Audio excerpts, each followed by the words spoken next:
affairs, straight from the heart of Brussels. Today, we are standing here at its heart. It feels like the European Union has always been here, part of our lives. It all started here. 6 nations united by a shared vision. United to rebuild a continent torn apart by war. A union of peace and unity. A union with a single market and a common currency. A union of 27, all different, but as one. Today they are 9. 9 candidate countries listed by the European Commission. We live in the historical moment where the enlargement process has become the priority. For a union extending to its eastern borders. But are we really ready for this? Fighting is ongoing. War in Ukraine has brought a new dynamic in the enlargement process. We all are Europe, and it's not just about geography, it's about history, morality and security that we share. With war raging at our doorsteps, is an enlarged union the real answer to securing peace? Will Europe be capable of protecting itself? The sooner we are inside the European Union, the safer our democracy and our people will be. To protect its voice in the world. Enlargement is the most important geopolitical investment. But welcoming new countries means more voices. Europe for us is as much a shared spiritual space as it is a mosaic of many different regions, languages and religions. Not another press point with enlargement blah blah, but mobilization of political will for Europeans in the Western Balkans, for Europe. Will we be able to reach consensus? We all share a common future. And to ensure stability and unity, we need to work closely as neighbors. A larger union that strengthens Europe's economic competitiveness. It is not only about the economy. It is what kind of Europe we want to have. Joining the union might require effort and sacrifices. If you want to be part of the club, you have to be both economy and value-based. So I think this is the winning combination. How to undertake the deep reforms required. We need to change ourselves for ourselves and because of ourselves. The road might be long. They are staying on course. We will not turn our back to these future EU citizens. This is where Europe stands today. Wir brauchen starkes Europa, ein Europa mit Selbstvertrauen. At a time and place where history is written. Ich sage noch einmal, wir alle brauchen Europa.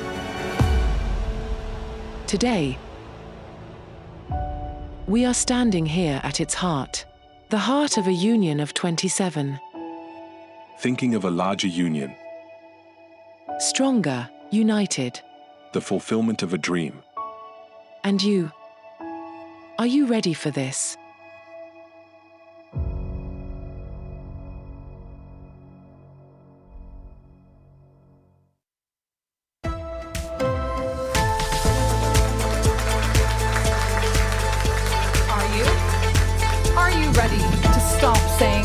The EU27 and perhaps start thinking about saying the EU28 or the EU30 or the EU36? That is the question that we will explore today. Welcome to Brussels. Welcome to this very timely EU Enlargement Summit brought to you by Euronews on the very same day that the European Commission releases its much anticipated reports about the candidate countries for EU membership. A warm welcome to all of our regular viewers on Euronews today and all those watching online. I'm Maeve McMahon, thrilled to be with you all. Well, thank you very much, and I'm Maria today. And of course, today is an important day because the European Commission just called enlargement the most important strategic priority for Europe. And I also want to take a moment to stress that here at Euronews, we dedicate a significant amount of coverage to the question of enlargement because we think it is very important. And on that note, for the next 3 hours, we will bring you debates and conversations with the leaders who are driving these processes, of course, very important ones. And you can watch, as always, on Euronews, on euronews.com, and on YouTube. I also want to welcome now, as I mentioned, the leaders behind this process. Antonio Costa, the head of the European Council, will be with us. He obviously deeply cares about this. We will be joined too by Marta Kos, the EU Enlargement Commissioner. She is the woman of the hour today, but also the leaders of the candidate countries. We have to start with Albania, Moldova, Montenegro, North Macedonia, and of course, Serbia. I can see President Vučić is already in the audience. Welcome. And in just a few moments away, we'll be joined exclusively by Ukraine's President Volodymyr Zelensky. And President Maia Sandu of Moldova, you've also made a very elegant appearance. We're delighted to have you here as well physically with us today for this very timely, historic EU summit taking place. But to set the stage now for this very important event, I'd like to now welcome on stage Pedro Vargas, that is the chairman of Euronews. Put your hands together for Pedro Vargas.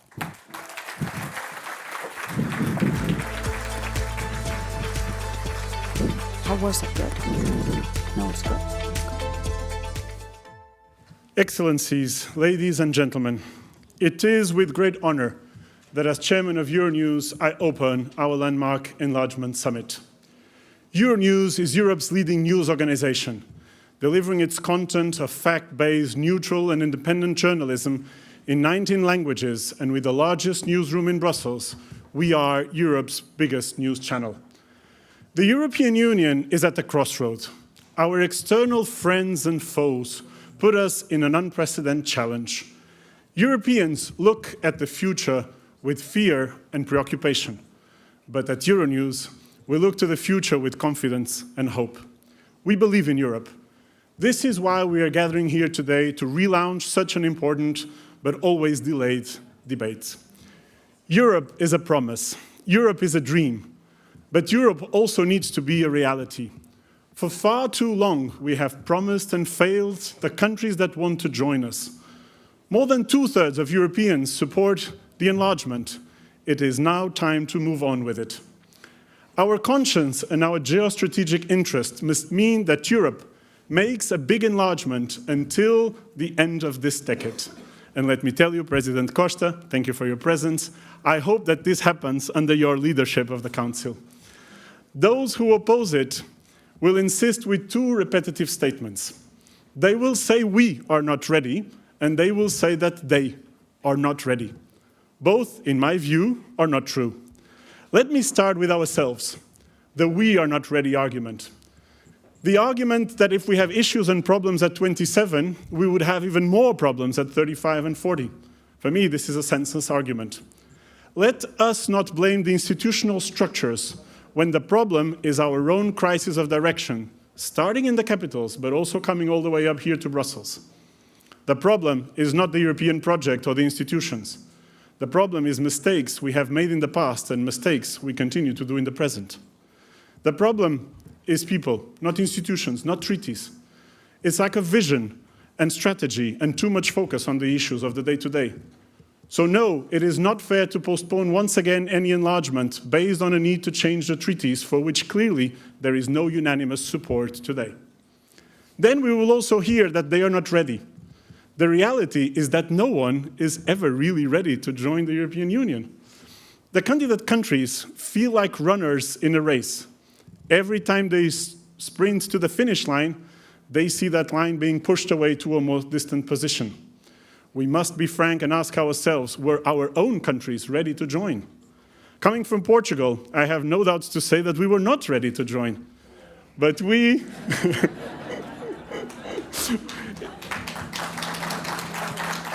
We are a great country, but we were not ready. We joined on a geopolitical decision to consolidate democracy in Western Europe. And looking back, and you will agree with me on this one, it was a huge success. Your Excellencies, ladies and gentlemen, over the centuries, the Western Balkans have been a difficult region.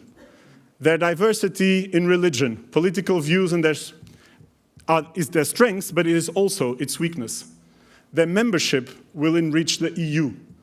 The feeling of belonging together to something bigger than themselves individually will secure the European compromise and lasting peace.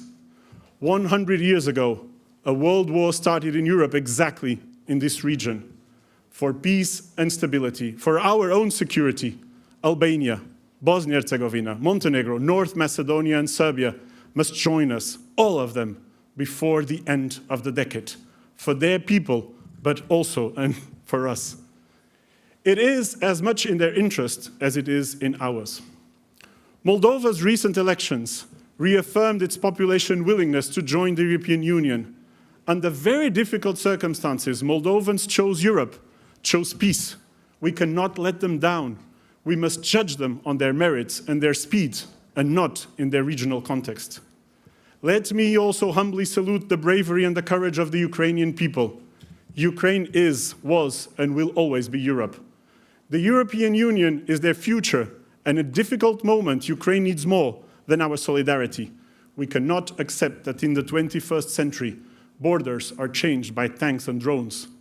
While invited, Ukraine is of course not ready to join, but we owe it to the Ukrainian people an honest and transparent way further. Let's make sure we don't make promises we can't keep. Let's make sure we don't lie. On Georgia, let me weave a word of alert. 85% of Georgians want to join the European Union. People who voted for the government and for the opposition. Isolation and cutting ties can never be the way forward. With dialogue and engagement, we can start moving forward again. And on Turkey, after 40 years of waiting, we need to encourage the European feeling in the country. The Turkish people are Europeans. Europe must breathe with both its lungs, said St. John Paul II. And for as long as Karol Wojtyla's and Helmut Kohl's reunification dreams are not complete, our family is poor, our security at risk, and our ambitions limited. Citizens of the candidate countries are Europeans in their hearts, but also in their minds. Let us complete and reunite the continent. Let's enlarge Europe now. Thank you. I would like to call onto the stage my fellow Portuguese, His Excellency the President of the European Council, Dr. António Costa. A palavra é sua.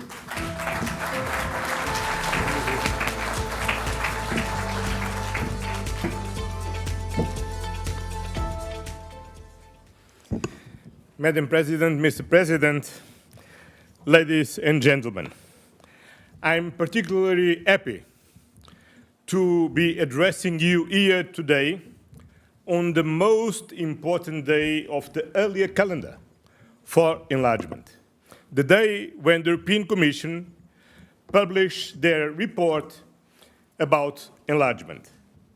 Since the first day of my mandate as President of the Council, I have made enlargement one of my top priorities. I start my tenure the 1st of December in Ukraine, and 2 days after, the 3rd of December, I met all the Western Balkans leaders here in Brussels. And it's a priority that I deeply believe in. And the current geopolitical context makes this priority all the more urgent and necessary for the European Union. Why?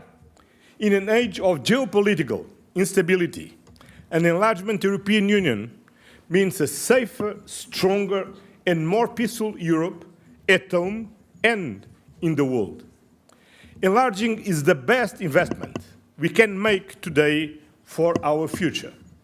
And if you read today's enlargement report, I'm sure most of you already have, you will have read a striking sentence. This is the first Commission mandate since 2010-2014 where enlargement is a realistic possibility. And this, ladies and gentlemen, is our objective, is my objective for the coming years. I will start from basics. Ukraine, Moldova, and the Western Balkans countries belong in the European Union. 2025 was a year of concrete progress for our enlargement partners. We have seen very hard work delivering very real progress. Montenegro has made the biggest progress and their ambition to close negotiation by the end of 2026 today looks credible if they continue with the same commitment and intensive work on the required reforms. I believe that Montenegro can be the 28th at 28. Moldova and Ukraine have made impressive progress. Ukraine, a country at war, and Moldova facing repeated attacks on its democracy and sovereignty, have in the course of this year completed the screening of the acquis by the Commission at record speed. Albania has also put in a huge amount of work and has greatly accelerated progress in the accession path. And I believe we can still see more progress from Serbia, Bosnia and Herzegovina, and North Macedonia until the end of this year, 2025, can be important year for them. That means for us. 3 years after the submission of a membership application, Kosovo should get a positive signal. They are an integral part of the Western Balkans enlargement perspective.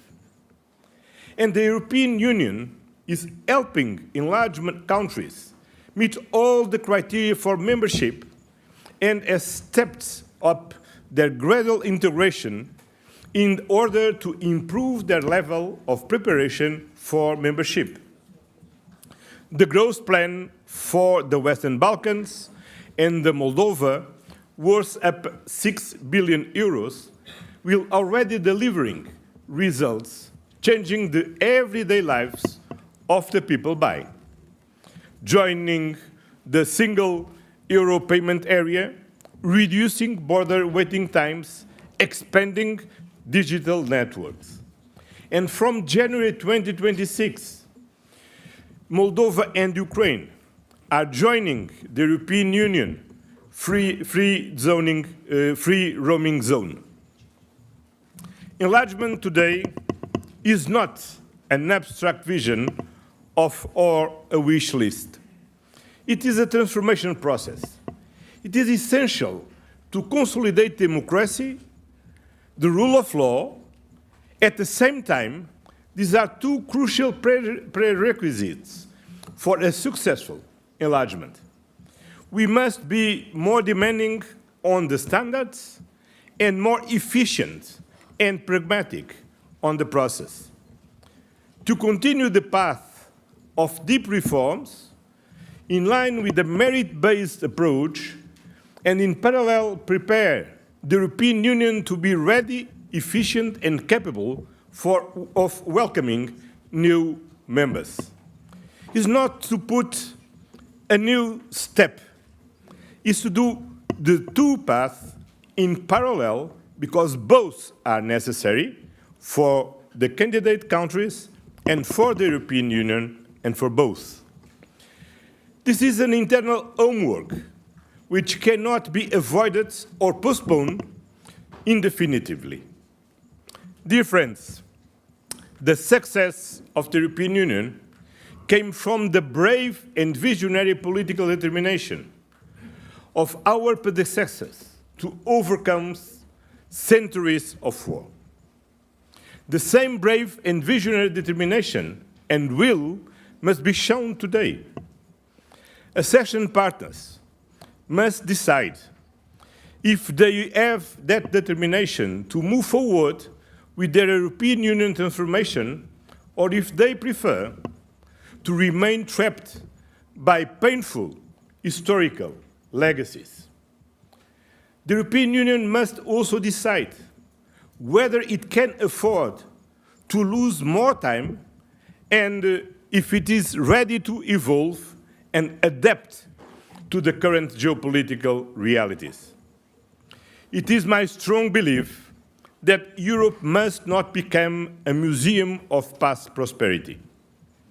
I invite you all today to continue the hard work to make the reforms to turn this realistic prospect of enlargement into a reality for the people of the Western Balkans, Ukraine, and Moldova.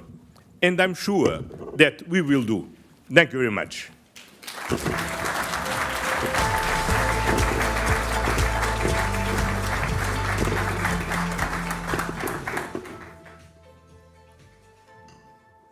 Muito obrigada, President Costa, and muito obrigada as well to Pedro Vargas. Wonderful to have two Portuguese Europeans opening this very important Euronews Enlargement Summit, and curious to hear about the path back in '86 when Portugal, of course, joined the European Union. But, as we heard, fast forward to 2025, we're living in a very unstable world.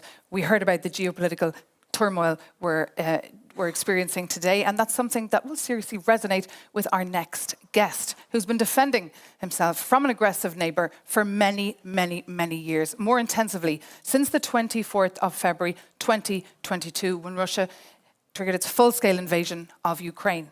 And just 2 days later, Euronews had an exclusive interview with Ursula von der Leyen, the European Commission President, and back then she said, Ukraine is one of us and we want them in. The next day, Ukraine applied for EU membership. And here we are today, being joined remotely by President Zelensky of Ukraine, who'll be sitting down with the Euronews editorial director, Klaus Strunz, remotely. So please put your hands together for Klaus Strunz as we connect to President Zelensky. So thank you very much, Maeve, and a very warm welcome to all of you here at the Enlargement Summit of Euronews. We are very, very honored to have you here, and of course, President Zelensky. So the first important question is, President Zelensky, can you hear me? Доброго дня, чи ви чуєте мене? Good day. Do you hear me? And do you hear the interpretation? That's very good. So that's good news. So I would like to suggest let's get it started, because now I can see you. That's great. Thank you for joining us. It's a great honor to have you here. So let's get it started. We will have 20 minutes of Europe Conversation. So hello and welcome to Europe Conversation. My guest today is the President of Ukraine, Volodymyr Zelensky. He is joining us from a secret location close to the front line. And that makes already the point. We are discussing this important topic of EU enlargement with a country during an ongoing war. What a challenging situation, and what a decisive moment in history. So, Mr. President, thanks again for joining us. And let's start with a more strategic question. Is joining the European Union the strongest security guarantee for you?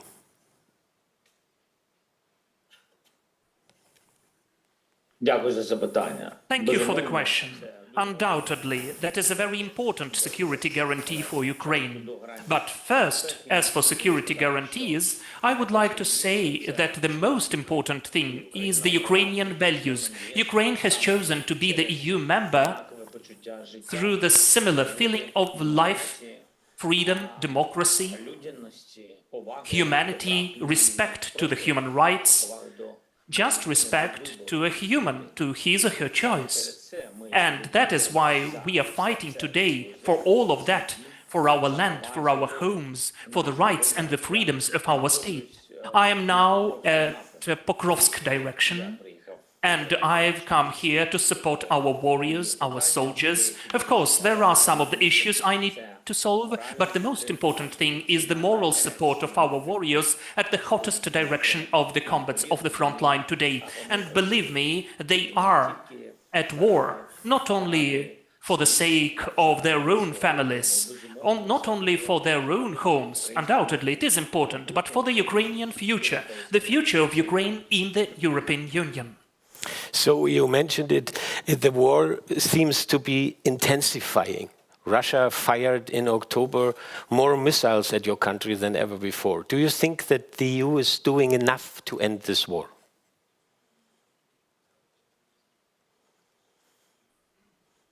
Є що достатньо? Чи є Європейського Союзу достатньо? Окей.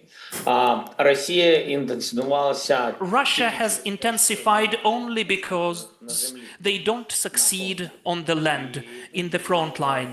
That is why Putin doesn't have anything to sell to his own society. There is no success, and obviously it is very hard for him. He is spending and wasting lots of people. More than 300,000 of Russians were either wounded or they perished. 360,000 of Russians during these 10 months of this year. This is a huge number. So he started the energy terror. He hits against our energy sector. That is why there are so many missiles. This is the only thing he likes to achieve, chaos, so that people wouldn't have power during the winter without the water supply. This is how he sees his success. But he will not succeed in that as well. We will recover and we will protect ourselves. And undoubtedly, without the help of the leaders of the European Union, it will be very difficult. It would be incredibly difficult, because the systems of air defense, which we are given, and I would like to express my gratitude to Germany. Recently, they gave us 2 Patriot systems, and we are developing them, so they will be working. It's not enough, of course, but still, the whole Europe is helping us, as well as in the gas import, in the equipment delivery, to recover power and electricity supply. All of that is so important, especially during the war. But if we speak whether the EU does enough to force Putin to stop, I think that today, still, we need the US and Europe today. And then we'll have the chance to stop Putin. And what would you say? Can this war be won militarily? Or, you mentioned the US already, will in the end require a negotiated settlement, like as President Trump says it? Well, the choice of the military way is the choice of Russia only. It started their aggression with that, and without any diplomatic issues. They started it with the military way, and undoubtedly they would like to have the military victory. It will never take place. If Ukraine is standing, if Europe is pressing, does not put up with that, that is very important to solve the issues on the support of Ukraine, that is both funding of our internal production and manufacturing and air defense, what I mentioned before, support Ukraine in all of the spheres. And the United States of America need to be open to the opportunities of long-distance weapons, long-range weapons. That is very important. Even as a deterring factor, we need to have it, to use it. We need the support of the US. We need the support of President Trump about that. And it will be a decisive pressure against Russia. Then sanctions, which are so important. And here I'd like to express my gratitude to Europe, the European Union, for the 19th sanctions package, and Europe as well, because they are not postponing that. They are constantly forcing Russia to decrease their economy, which then it has to spend onto this war. That is important as well. And the latest sanctions of President Trump and the United States of America were really important against the oil companies of Russia. We cannot stop on that. We need secondary sanctions. We need following stronger gas sanctions, and also against nuclear generation of Russian Federation. All of those steps are really comprehensible, but against their military-industrial complex, so that they wouldn't construct and create so many missiles which Russia is using against Ukraine. All of those things are the tools of pressure. And this is the right thing to do if the aggressor is inadequate and doesn't want to stop. These are the tools, the things which would force and push Russia to the negotiations process, to diplomacy. And undoubtedly in this diplomacy we'll need both America and Europe. Let's stay one moment longer with the President of the United States. Has Donald Trump given you any indication that he supports Ukraine joining the European Union? Donald Trump is supporting Ukraine as the future EU member. We have discussed that with him. He is supporting that, and he understands that this is the choice of the Ukrainian people, and Ukraine is the part of Europe. geographically, geopolitically, and historically. And the most important thing that our people really strive for that. They want that. And I'm sure that Europe undoubtedly is fully supporting the Ukrainian membership in the EU. Donald Trump supports that. We were talking about the blockage of some of the points by the Hungarian leader, and I asked President Trump if he supports me in that to help us. So he told me that he will do everything possible, whatever he can. And has he mentioned a kind of timeline?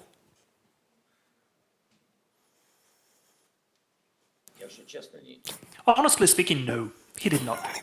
So, yeah, I trust you. I believe you. I'm pretty sure it was this. So the Commission's new enlargement report we are discussing today here delivers a lot of positive content concerning Ukraine.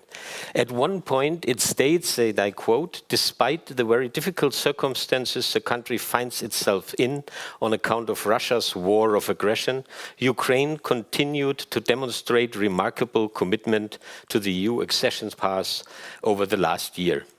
Remarkable commitment, Mr. President. Does that sound like a compliment to you, or more like much more needs to happen?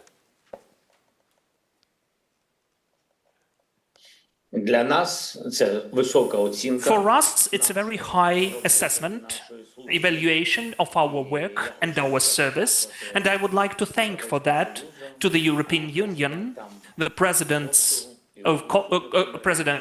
Kostu and Ursula von der Leyen, and all of the leaders who are taking part in this process. And also the technical team, that is how we sometimes say, but the technical team are the huge number of people who are helping Ukraine that much. So for us, it is very important. For us, Ukraine is fighting for its independence, and our future is in the EU, which is the part of our independence, the part of independence from the vector and factor of Russia. And for us, it is an important factor that we are highly assessed during this year. It is not that easy for us during the war to conduct these or those legislative amendments, obviously because of different reasons. I don't want to complain. We are a very strong country opposing Russia and their wish to destroy us. That is why I am sure that we will introduce all of the legislative amendments and other necessary steps. We have faced the task, the assignment, to implement all of that, to prepare all of the clusters till the end of the current year. We will be ready, or at least we will try to do our best, whatever we can, to achieve that. And about that, in my opinion, we have the united country, united population, society, the power, authorities, and that's an important factor. I wouldn't like this process to be too long, too lengthy. I mean, the processes which do not depend on us. Those are clusters opening. Why? Well, because the EU factor, the fact that Ukraine is fighting for itself in Europe is very important for the morale, for the moral support, both of our people and all of our military. That is very important. That this is the bilateral movement, and we would really like that to be well assessed by all of the possible institutions and all of the leaders who are sometimes in doubts. So for us, the quicker Ukraine is able to open the clusters and to have the fully fledged negotiations platforms, the better it is for us. It will be a supporting factor for Ukraine. So as you know, and in the last weeks it was always reported, here in Brussels there are some concerns about judicial independence in Ukraine, especially after the creation of two independent anti-corruption bodies. The enlargement report says, recent negative trends, including a growing pressure on the specialized anti-corruption agencies and civil society, must be decisively reversed. What will you do to address these concerns? Well, in my opinion, I do not see that in the report. I know that there are certain messages, but I would check the real quotes from the report. But secondly, during the war, we have implemented the widest, the broadest anti-corruption infrastructure in Europe. And I don't know about any country who has that many anti-corruption authorities. Maybe it can be in other countries, but we are doing everything possible. There is a plan, and it's not the plan which we are inventing. This is the plan which we create in the dialogue with the European Union to start the negotiations platform, to open the clusters. Ukraine has to stick to the very specific list of laws and reforms. And that is why, during the war, we need to be more specific in our steps. We are focused on that in a sufficient way. There is a request from Ukraine. Our legislation should coincide or be approximate to the European one. There are certain laws and reforms, and we are implementing them. An interesting idea discussed here in Brussels, as you know, allow new members in earlier, but without full membership rights at first. Would you be willing to speed up a session, to give up a veto at the beginning?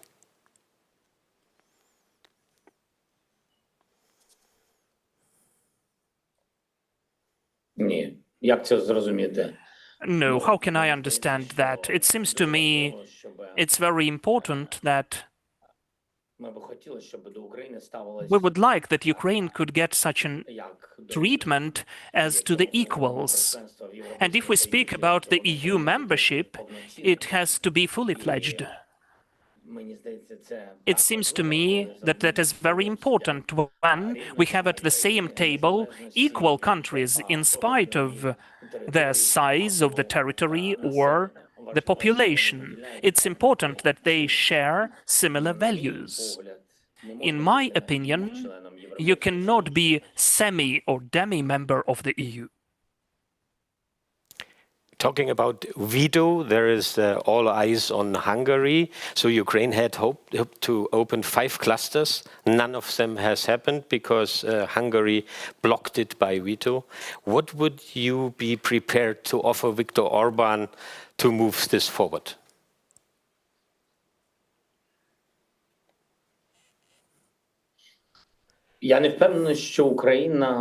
I'm not sure that Ukraine has to bargain with its own values. Russia failed to do that. So I don't know. I don't think that Ukraine or that the Hungarian leader can do that. You cannot stop the people in their rights. Well, yes, you can postpone something, but it will not be for the use of both our countries. When I'm speaking about our countries, about Ukraine and Hungary, I'm totally sure that Hungarians are very friendly people. They are supporting Ukrainians, as well as the Ukrainians are respecting any nation of Europe. This is the equality, this is the respect and the values of our relations. That is very important for the future. We don't have the right as the leaders to think about ourselves and about our elections, because this is just 1 minute in the history of our nations. That's just nothing in comparison with what can be destroyed relations between the people. This is the most important, not to lose this good neighborhood. That's what's important. I don't think that I have to offer something to Viktor Orban. I think that Viktor Orban has to offer something for Ukraine, which is protecting the whole Europe from Russia. And even now, during this war, we did not get any support from him, support of our vision of life. We wouldn't like still that Viktor would support Russia, because blocking of Ukraine in the EU is the very specific support by Viktor of Putin, and that is definitely not that good. In my opinion, that is my subjective opinion. There is a totally personal impression from my side. Sometimes it looks a bit personal between you and Viktor Orban. Are you ready to repair this relationship, or are you simply hoping for a government change in Budapest next year?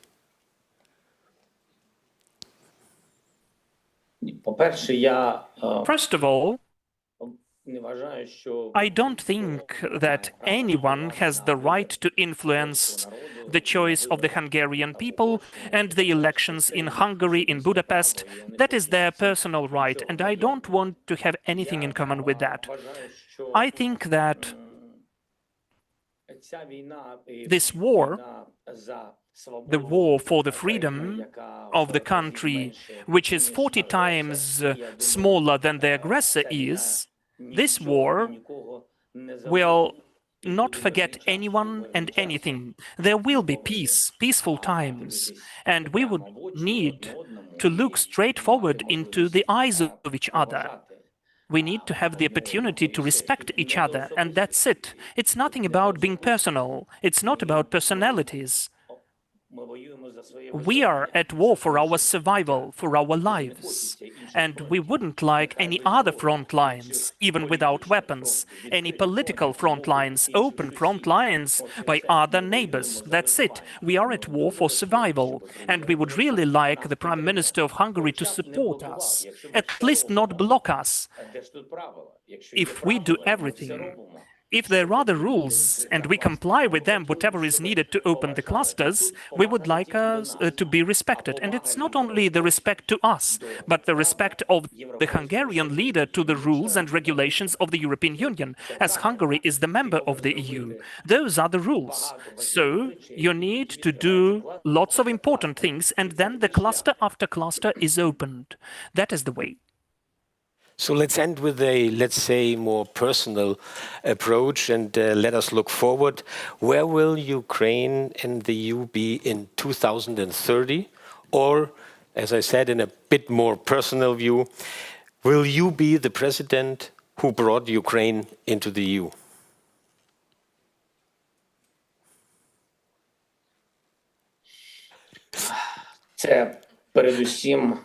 First and foremost, I would like to believe that Ukraine will be in the EU before that, earlier.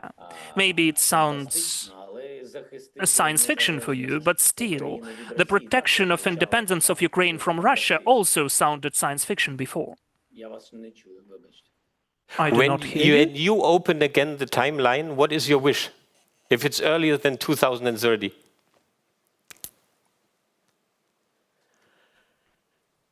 I would like that to take place in the fair way when Ukraine is standing for itself and when the war is over. I think it would be just and fair, because as I already mentioned, we are at war for this kind of future, for our Ukraine and for the future of Ukraine in Europe. I think that is fair, so that Ukraine, after the end of the war, could become a full-fledged member of the European Union. Undoubtedly, I would like to be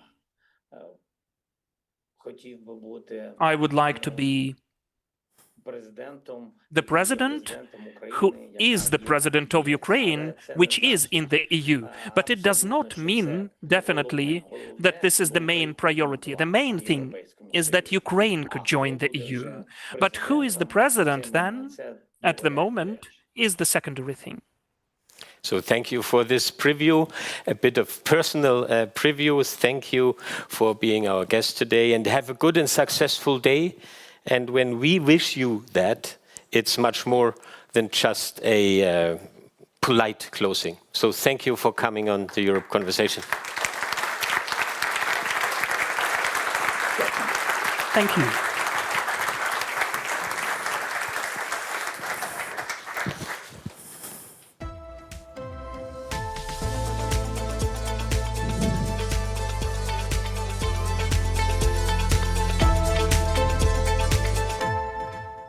Thank you so much. That was Klaus Strunz there, editorial director of CEO, speaking, of course, to Volodymyr Zelensky, president of Ukraine. So a warm thank you to him as well for being live with us on what Antonio Costa, the president of the EU Council, said today was literally the most important day on the Brussels map for that topic of EU enlargement. And now it is time to focus on a country whose fate is very linked, in fact, to Ukraine, on Moldova, submitted the candidacy back in 2022, and we're thrilled to have President Maia Sandu with us here physically in Brussels. Come up on the stage. You'll be sitting down with Euronews' EU editor, that's Maria Tadeo. So a round of applause. Thank you. Thank you very much. Thanks. Well, thank you very much.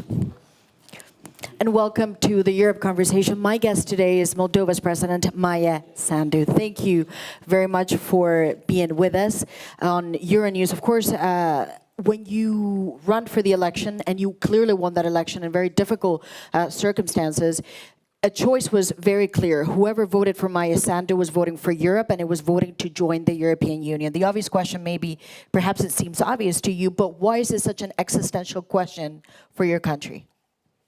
Well, first of all, because Moldova wants to continue to be a democratic country, wants to be part of the free world. And of course, because of the security threats that we have been experiencing, because of the hybrid war that we have been experiencing, especially since Russia's invasion of Ukraine. So because we want to be part of the free world, and the membership of EU would allow us to achieve that. One of the questions, obviously, when it comes to enlargement is that you wish to join, the EU wants to take you in, but there's hurdles in between, and that can get extended, and it becomes very difficult. What is the concern for you if this process doesn't move fast enough? Because I'm sure you think about this at night. Well, of course, the first question is for us, because we have now an excellent political opportunity. We have significant popular support, but also we have significant commitment in all state institutions to implement the EU reforms, and it would be a pity to lose this time. But also, you know, we won the battle this time at the previous 3 elections, but it doesn't mean that Russia is going to give up on Moldova. And if we want more security in the region, if we want more security for Europe, but also for Ukraine, we need to make sure that we don't lose time in Moldova and we consolidate our country and our democracy. So to put this in very crude terms, if you don't join the European Union, do you believe there is a threat to the sovereignty of your country? And ultimately, this leaves you totally at the mercy of Russia. Of course. You know, it's not easy. We have, in the last 12 months, we had 2 national elections and a referendum, and we have seen an unprecedented influence, external influence from Russia. It was not easy for us to deal with so many challenges, but we knew that Europe is helping us, is next to us, and that we have an objective to become a EU member state. If we don't deliver in the next 3 years, we have the presidential elections in 3 years and then parliamentary elections, then what's going to be the message to the people? Because you might have the situation that the government has delivered, and we have seen even in today's report, I haven't seen the report, but I've seen some statements, including by Commissioner Kos, that Moldova did manage to show significant progress. So if you deliver at home, but you don't see progress on behalf of EU, then of course this creates significant risks for Moldova and for the rest of the countries in the region. And you mentioned the report that was put out by the European Commission with the recommendations, of course. They say that you're making huge progress, again, in difficult circumstances, and they also say you're ready to open all clusters in November. The obvious question is, why has this not been done before? It's almost the end of the year. That's a question to the EU. We have been ready since February to open the negotiations on the first cluster, and now EU says that we can open all the clusters.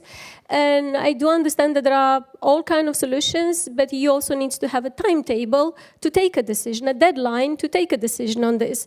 Otherwise, they can discuss, you know, for a long time. And I have to ask you a follow-up question, because some believe, of course, in Brussels, that the concern is not so much Moldova, the issue, but is Ukraine. And many look at the Moldovan bid and the Ukrainian bid as joint bids, as twins. You applied almost at the same time. Is that how you see it? Well, the documents say that it's a merit-based approach, and we do believe in a merit-based approach, and it should be both for Moldova and Ukraine and for the rest of the countries. As we could see in the reports, both countries are ready to move to the next steps. So it's now really up to the EU to adopt a decision and to move forward. And on that point, however, of course, is the elephant in the room in Brussels. Just a final point on this. The issue with the clusters and the negotiation is because, in a way, Moldova is now in the cross battle between Ukraine and Hungary. There's a veto along the way. Many look at it as a joint bid. The two need to move together, but Ukraine has serious problems now moving forward because of this veto. Is there a way that this can be solved? Is there an overcoming? Would you be okay with that? There are solutions, but again, these are to be taken by the EU member states and by the EU institutions. It's not easy, but if the EU becomes a little bit more creative, and if EU wants to solve this issue, I'm sure it can solve it. And then, of course, we have to talk briefly about the election campaign, because what happened in your country, and it has been documented, it's an unprecedented interference in an election. Now that there's been time to settle after the election took place, what is the sense that you perceive? What are the threats that you see moving on forward? And again, is there something that you learned from this campaign and this election, which I repeat, it's not the only one, but again, it put the focus on there is interference going on in European elections?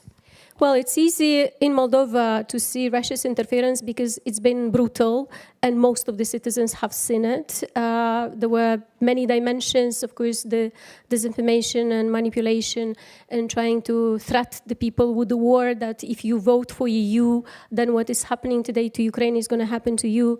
Attempts to discredit the Moldovan state and the Moldovan authorities, attempts to organize violent protests, the illegal financing of political parties and campaigns, and even attempts to buy votes. So the influence was so brutal that everybody could see it. In other countries, in EU countries, of course, Russia cannot do all the things that it is doing in Moldova, but the influence can be also very damaging, and for the people not to see it, because when it's about manipulation of information and disinformation, it's much more difficult to see it. In our case, what helped, and we have learned the lesson of last year's elections, was prevention and exposure. The state institutions worked very hard to follow the money from January 1st until the day of the elections, to sanction those who were using Russian money in the elections to finance political parties, their campaigns, or attempts to buy votes.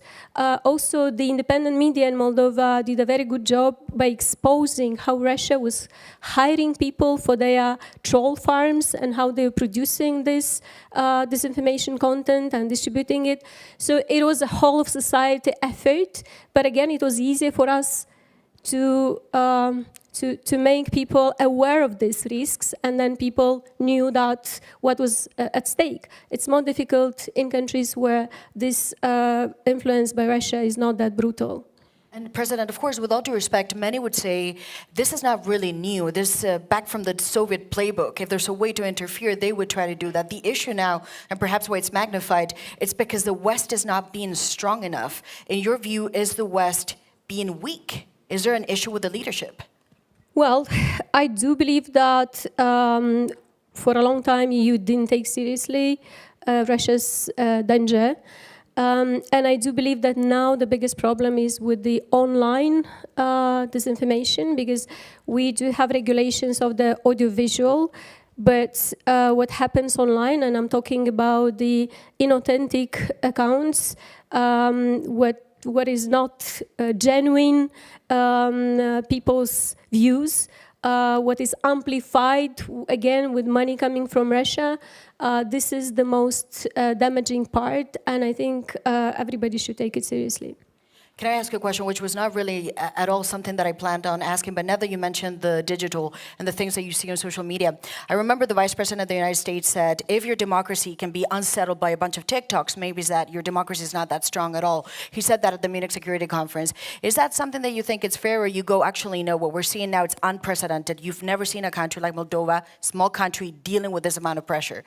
Again, when this is genuine, when it's a genuine dialogue of people online, that's one thing. But in Moldova, we had like an example when BBC infiltrated one of these troll farms, and they accounted for 100 accounts on TikTok, which distributed videos which reached 55 million, or there were 55 million views in a country of 2.4 million people. So I'm talking about inauthentic account and amplified content using illegal money. This is where we need to look into, because this has nothing to do with democracy. And I want to go back into the specifics of the process of enlargement, because the Commission is saying, and for some, this is basically around the corner, 2028, you blink and we'll be in that year. You're ready to close the negotiations. You could be in a position to do that. But how do you do that so fast in 2 years when we've seen the real difficulties? I mean, we're in November. The clusters are not really moving. How is that going to change in the next 2 years? Well, we have shown that we are ready and we can do a lot of work in a short period of time, and we are very committed, and we understand that there is a lot that we still need to do. But we also want to see the same determination on the part of the EU to find the solutions. In the past, EU, every time the enlargement was happening, EU had to come up with unorthodox decisions, and they've managed to do it. So it's really about the creativity, but also of the commitment of the EU to find the solutions. You know, that's a perfect segue, because there's a big debate around the idea of unanimity. Unanimity, obviously, in this process is absolutely clear and needed. No country will join if the 27 don't agree. But there's a debate introduced by the head of the European Council who said maybe some parts could be unanimous, maybe others just require majority. When you look at unanimity, is that something that you think the EU could get creative? Yes, I believe it should get creative, and I do believe that it's not easy with the internal reforms, but these are not the first internal reforms of the EU. It has managed to do them in the past because it wanted, so I'm sure that it can find solutions now as well. It's in the interest of EU as well.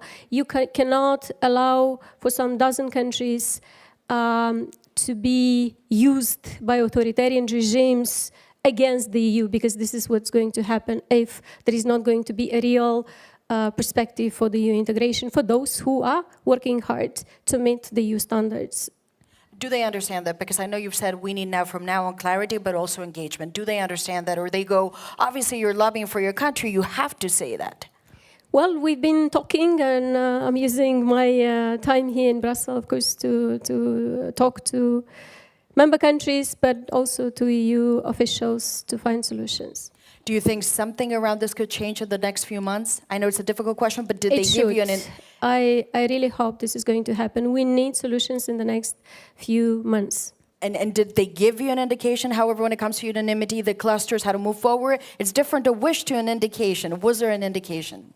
Well, we will continue to push for clear solutions and clear deadlines for the solutions to be enforced. And then I want to go into some of the reforms, because they also say, obviously, there needs to be reforms, internal reforms, which are those that you allude to, unanimity and how to work within the EU, but also the external reforms. And when it comes to Moldova, they also say there are ways in your economy that you need to open up. It needs to be much more transparent. I know there's a conversation about there's Soviet practices that still remain and they're difficult to erase. What do you think is the biggest problem? And also, what do you say to Europeans who go, I know very little about these countries. What I hear is not very positive. Why should they join? Well, I just said why we should join, because if you don't support us to stay a democratic country and participate to the stability and security in the region, then we're going to be used by Russia and are going to be used against Ukraine and the EU countries in the region. We do have important reforms to implement. Justice sector reform is one of the reforms, which is not easy, but we have made progress, especially with the external extraordinary evaluation of judges and prosecutors, which is about integrity of judges and prosecutors. We have made progress in fighting corruption, and also the Moldovan people can see the first results. So we should continue with this reform. It's not easy. We have made significant progress in the energy sector. 4 years ago, we were 100% dependent on Russian gas. Today, we don't consume any Russian gas, with the exception of Transnistrian region. We are going to finish by the end of this month the first high-voltage electricity connection line with Romania, which is going to connect us directly to the EU market. And talking about timetable, I can give you examples when EU kept telling us that we need several years to connect to ENTSO-E, and then when the war started, we connected to ENTSO-E in just 1 week. I can give you example when EU would tell you that to have an agreement with Frontex, you need a year. We managed to sign an agreement with Frontex in 1 week. So when EU institutions want this, they can make it happen very quickly. And just going back to Moldova and again going up to the economy, one of the points that is also made is that the economy needs to get much stronger to be on an equal footing to the rest. Yours is a country obviously by GDP that ranks the lowest among, Europe and maybe would be EU members. How do you see that evolving? Because as it stands and going back to the European population, they can go and say, we're just too different. The numbers show that. Well, first of all, the Moldovan economy has been affected significantly by the war. It's difficult to attract investors when you have the war next door. And of course, there is also the demographics. 1/3 of Moldovan population is abroad, and most of these people are in the EU countries. They're already contributing here and paying taxes. 1/3 of the Moldovan population has already EU passports. So, you know, we are almost there. We just need to make it official. Of course, we have to improve our economic situation. We are working hard. We're improving the business environment. But given the war in Ukraine, it's not going to be that easy for us to make miracles in the next few years. But with support from EU, we have been able to maintain the living standards. And now, after these elections, we do have higher chances to bring Moldovans back, but also to bring more investments. And as you mentioned, the war in Ukraine obviously had an impact on your country. It also had an impact on all of the European countries and the EU countries through energy. But I wonder specifically, when you look at your process, do you go, we are conditioned to some extent by the war. If the war in Ukraine does not end in the next 3 years, does that have an impact on the material progress you can make? Because some would argue the uncertainty remains. Yes, that's true. The uncertainty remains, but it doesn't mean that we cannot improve our economic situation. Some of the investors will not come to Moldova, but some are already coming. And this is also a contribution or the result of the policies that we have been implementing. So in any way, you don't think if this war continues, and of course it's very difficult to put a date on it, no one knows when this war will end or how, you don't see a way that this can destabilize your bid? You think that you can stay on your track even if all of this is happening? Well, of course, we are very grateful to the Ukrainian people and to the countries which support Ukraine, and this is one of the conditions for Ukraine to resist and for the EU and the democratic world to continue to support Ukraine.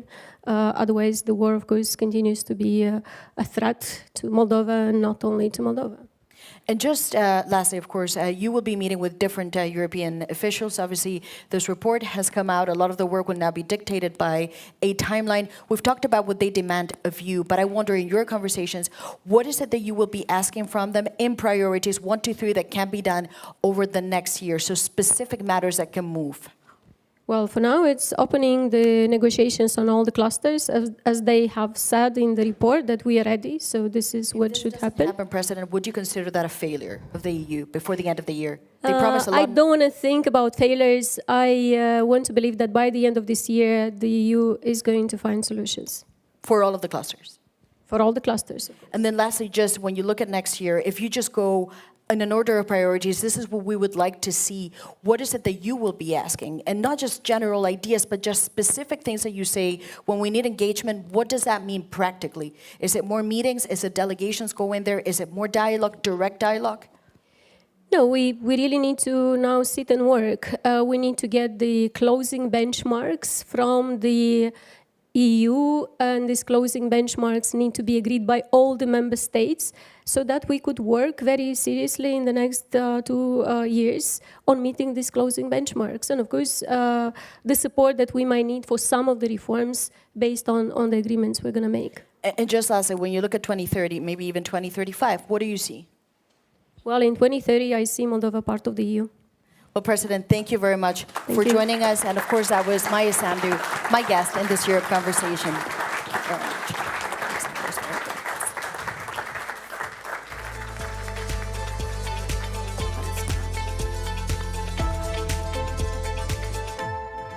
Thank you so much, Maria Tadeo, for that. And thank you, President Maya Sandu, for covering a lot of ground in a short space. Thank you so much for being with us here physically at our EU Enlargement Summit on this very important day. If you missed that interview, you can, of course, watch it back. It will be on Euronews and Euronews Online, translated in all our official languages. So stay tuned for that. But now, it is time to focus on another very important EU candidate country, North Macedonia. For this 12-minute conversation, a brand new show on Euronews, I'm thrilled to welcome up Euronews' correspondent, Sasha Vakalini. She'll be joined by the Prime Minister of North Macedonia, that's Tristan Mikovski.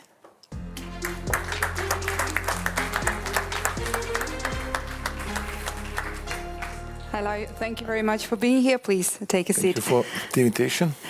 We are going to hear right after Moldova, of course, we're going to continue this conversation, of course, about the candidates and the long way to the European Union membership. You do have great experience to share with some of the candidates there. This is indeed Euronews' new format, 12 minutes with, and we're going to have Christian Mickoski, Prime Minister of North Macedonia. Thank you for being here. Thank you for the invitation, of course. You are a very experienced candidate, if I may say. Now, the country submitted the application in March 2004. Practically, we started this journey more than 2 decades ago, 2 decades and a half, 25 years ago. 25 years ago, we signed that Stability and Association Agreement with the European Union. We've become a candidate country since 2005, together with Croatia. We received first positive report for starting negotiations in 2009, together with Croatia. And unfortunately, we are in the same place where we were 25 years ago, due to some artificial reasons. Not because of the Copenhagen criteria, not because of the fulfilling some objectives, but because of some artificial disputes, such are our national flag, our national name, our country name, change of constitution this, change of constitution that. Again, there is another hurdle, another constraint imposed in front of us for changing of constitution. So it's not about fulfilling recommendations and Copenhagen criteria. You're calling them artificial. How does it make you feel knowing that for over 2 decades officially in the candidate status, yet again there is more and more roadblocks? We do believe that our future is in European Union. We are a part of the European continent, and we do believe that integration of Western Balkans in EU means added value for EU itself, and this means reunification on a sort of way of European continent.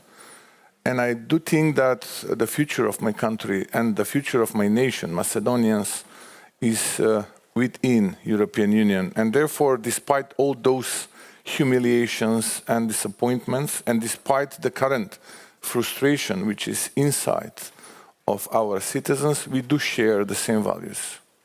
Let's talk a little more in details about some of those. Right after finding an arrangement with Greece, you then faced a veto from Bulgaria. Yeah. And this is the current situation. I want to hear what's your take on it, but also what is the main obstacle now, today, in your dialogue with Sofia? I will try to explain. Because now, every time there is a conversation, and we've heard today from the leaders of other candidate countries, this issue of unanimity and then the vetoes, obviously, is a very important conversation. And you know exactly how long it can take. We know what unanimity means for us and what type of sacrifice we've did in the past. But nevertheless, this is a past. I would like to talk about the current situation. When there was a PRESP agreement on the table and when this name issue was on the table, a lot of people from all over the world came into our capital in Skopje trying to convince us that, look, you are the front runners in the region, you are far, far ahead compared with the other countries from the Western Balkans. Immediately when you will provide solution for this dispute, then probably immediately you've become a member of NATO, and it will take probably 4 or 5 years, and you will become a member of EU. Those 4 or 5 years expired 2 years ago. And we are at the same place where we were 2.5 decades ago. Why? Because now a new hurdle, new constraint is in front of us. Again, change of a constitution. What is the substance of this new hurdle, new change of our constitution?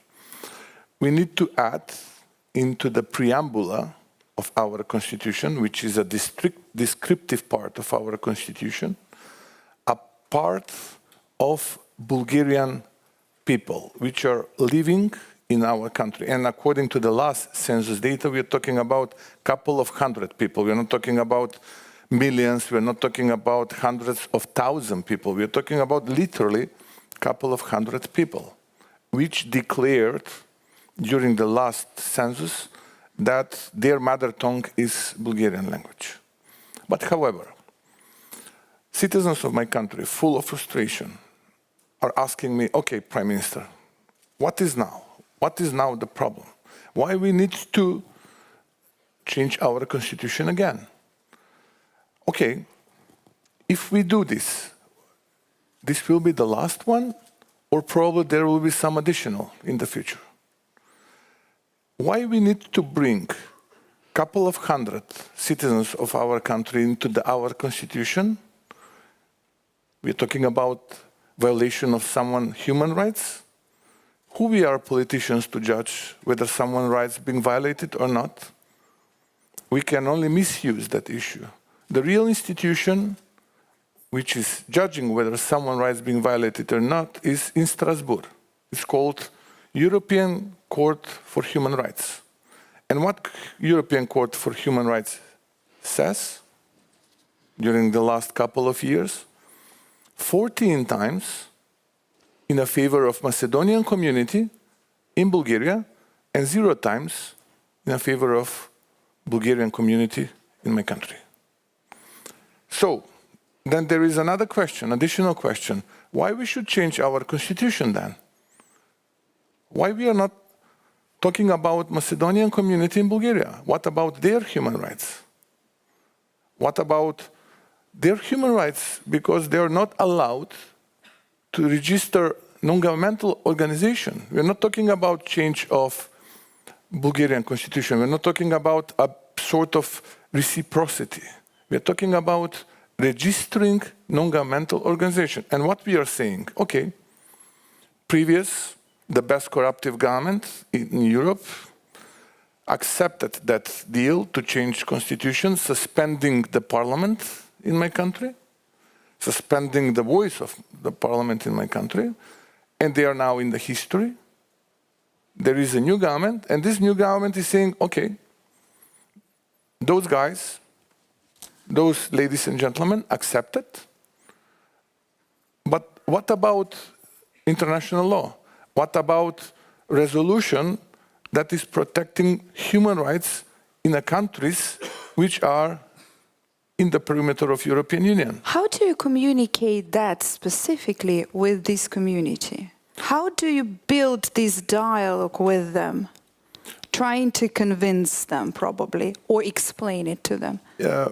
You mean about Bulgarian community? They have all the rights. Our constitution is that-like. They have literally all the rights. Practically, they are a part of our institutions. We are talking about a couple of hundred people. We're not talking about millions. We're not talking about hundreds of thousands. While on the other hand, we have tens of thousands members of Macedonian community in Bulgaria, which are not allowed, again, I'm emphasizing this, which are not allowed to register non-governmental organization. We're not talking about change of Bulgarian constitution.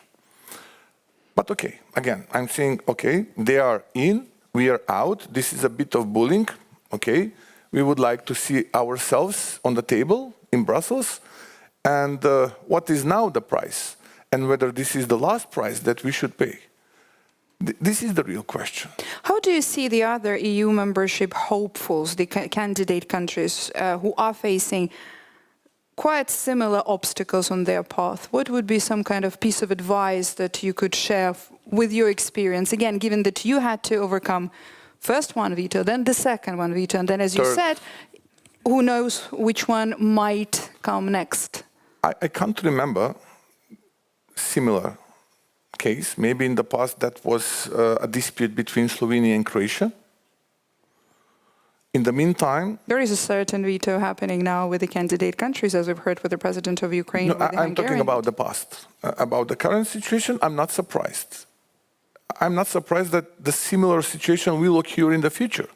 Because if someone is witnessing that this veto tool works, then we should apply the same recipe. Why not? Because if someone dares to bully someone else who wants to join the club, why the others should be silent? This is not normal.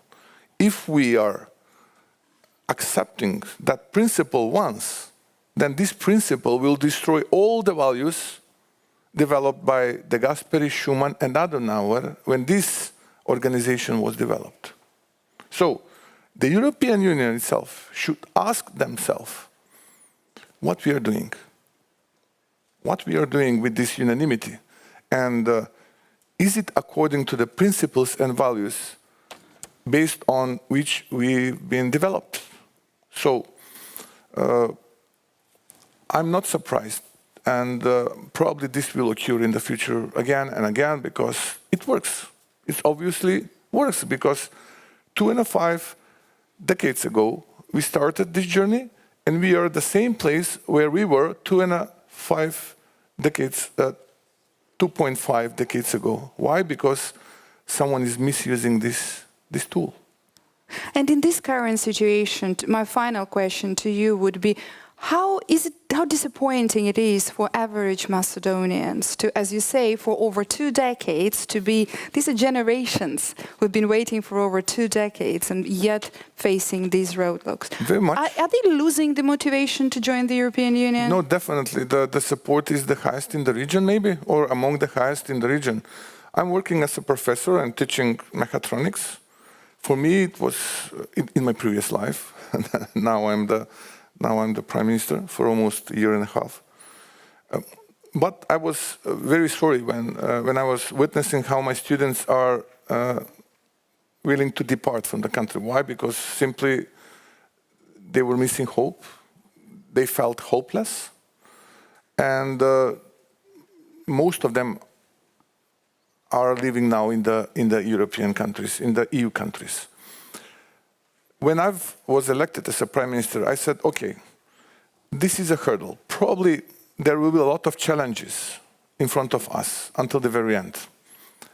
This is the destiny of the small nations. The big ones are doing what they can, and the small ones are doing what they must. Unfortunately, we are small.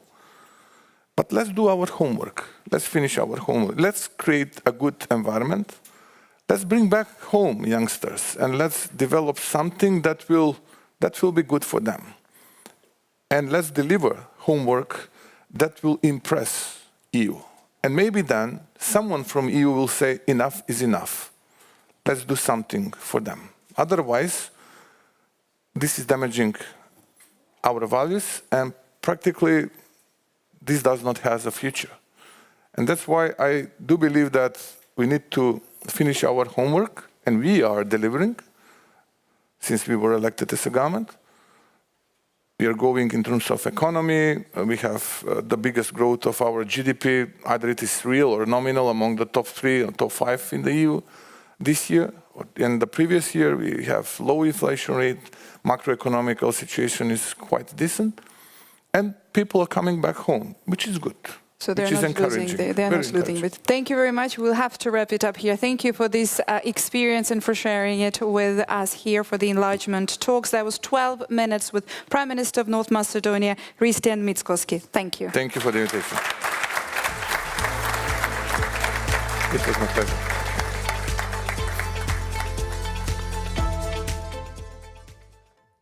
So much, Sasha Vakilini, there for that, and of course to the Prime Minister. Fascinating to hear about your path from being a professor to Prime Minister, and also about those years and years of waiting to join the European Union. I've heard as well a lot of questions here on stage for the European Commission, so it's worth pointing out that a little bit later in the programme, the EU Commissioner responsible for enlargement, Martha Koss, will be with us here live at our Enlargement Summit, so stay tuned for that as we move on in the programme and focus on a country that has said it hopes to be the next EU member. I'm speaking, of course, about Montenegro, and we're thrilled to have with us here physically in the room today the Deputy Prime Minister for Foreign and European Affairs, that's Filip Ivanovic, and he will be speaking to Marad Gwyn-Jones from Euronews. So a round of applause for them.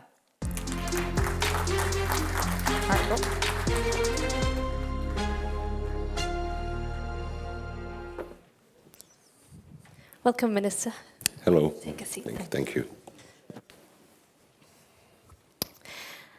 My guest is Filip Ivanovic. He is the Deputy Prime Minister for European and Foreign Affairs of Montenegro, and despite being the smallest of all the countries wishing to join the EU, it is considered a frontrunner and widely tipped to become the next EU member state. Deputy Prime Minister, welcome to 12 Minutes With. Thank you for joining us on Euronews. Thank you for having me and for talking about Montenegro. Well, let's talk about Montenegro.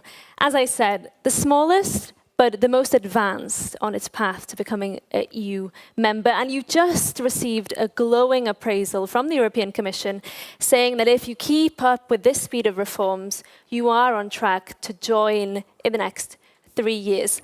Tell us then, what is the secret recipe for Montenegro's success?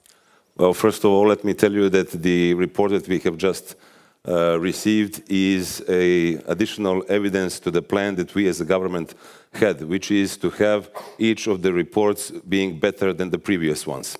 So previous year we had the best report up until then, and now this is the best report ever, so to say. So it is evidence of a very hard work of the government of Montenegro, but not just of the government, but also of other political institutions in the country.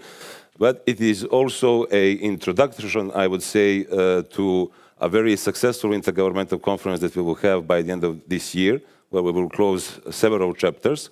And on the other hand, it is, let's say, a blueprint of what we need to do in the forthcoming 12 or 13 months in order to fulfill our goal to finish the negotiations and to close all chapters by the end of 26. So I would say that the political dedication and hard work are the key ingredients of this success. If you do meet that target and you are joining the EU around January 2028, as you aim to do, it will be 20 years since you first applied for EU membership. Do you feel that the process has been too demanding? Do you feel it's been too burdensome on you as a country? It's not an easy question because, of course, it depends in what period of time you make this question. So indeed, we have been negotiating for the past 13 years, and for many years the whole process was, I wouldn't say too demanding, but it was too technical. There wasn't any political will from the side of the EU member states to continue with the substance of enlargement. However, this has changed in the past 3 years, and we have made really good progress and we have made really good advancements. And unlike in the previous period of time, now we have a very generous and very important support from the European Commission, but also from EU member states. I would say that the European Union has finally understood that enlargement is one of the, if not the best possible policy that the EU has ever had. It's actually the essence and the substance of the European Union, and that enlargement plays a key role in transforming European Union into a geopolitical and geostrategic player. So Montenegro is very much keen on contributing to this kind of dimension of the European Union, and we are looking forward to becoming the first next member, as you have said, of the EU, and this is why we are saying 28 by 28, so 28 member states by 2028. We do hear, however, from EU officials, especially here in Brussels, concerns about the process of enlarging the Union and potential plans to integrate new members without giving them full voting rights. It's, I believe, a particular response to the way that some countries already within the European Union are using their veto power to block some foreign policy decisions. How would you feel about that? Would you accept that in 2028 Brussels would tell you you can come in to the club, you can join the club, but you won't have the full voting rights as all other member states have? Well, I would say that the word concern is one of the key words here in Brussels, and we hear it from time to time on different aspects of European policy. So we do understand, of course, that EU has certain needs of being reformed itself. However, we want this process, without interfering with it, to go hand in hand or in parallel with the process of enlargement. What we are aiming at is full-fledged membership into the European Union, and this is why we are doing all the so-called homework in order to qualify to become equal partner at the table. But let me tell you, I do understand where these concerns come from. But for example, Montenegro has been for years aligned, 100% aligned with common foreign and security policy, and it continues to be so. And we actually had a different idea to become observers, regular observers at the Foreign Affairs Council, because if we are 100% aligned, why not be there without the right to vote, of course, until we become members. But what we expect is no less than full membership in the European Union. You say that you are 100% aligned with the EU's foreign policy. Other neighbours in the Western Balkan region are not, and this is potentially why there are new ideas being brainstormed right now about potential integration. Would you be willing to be accepted initially without your full voting rights?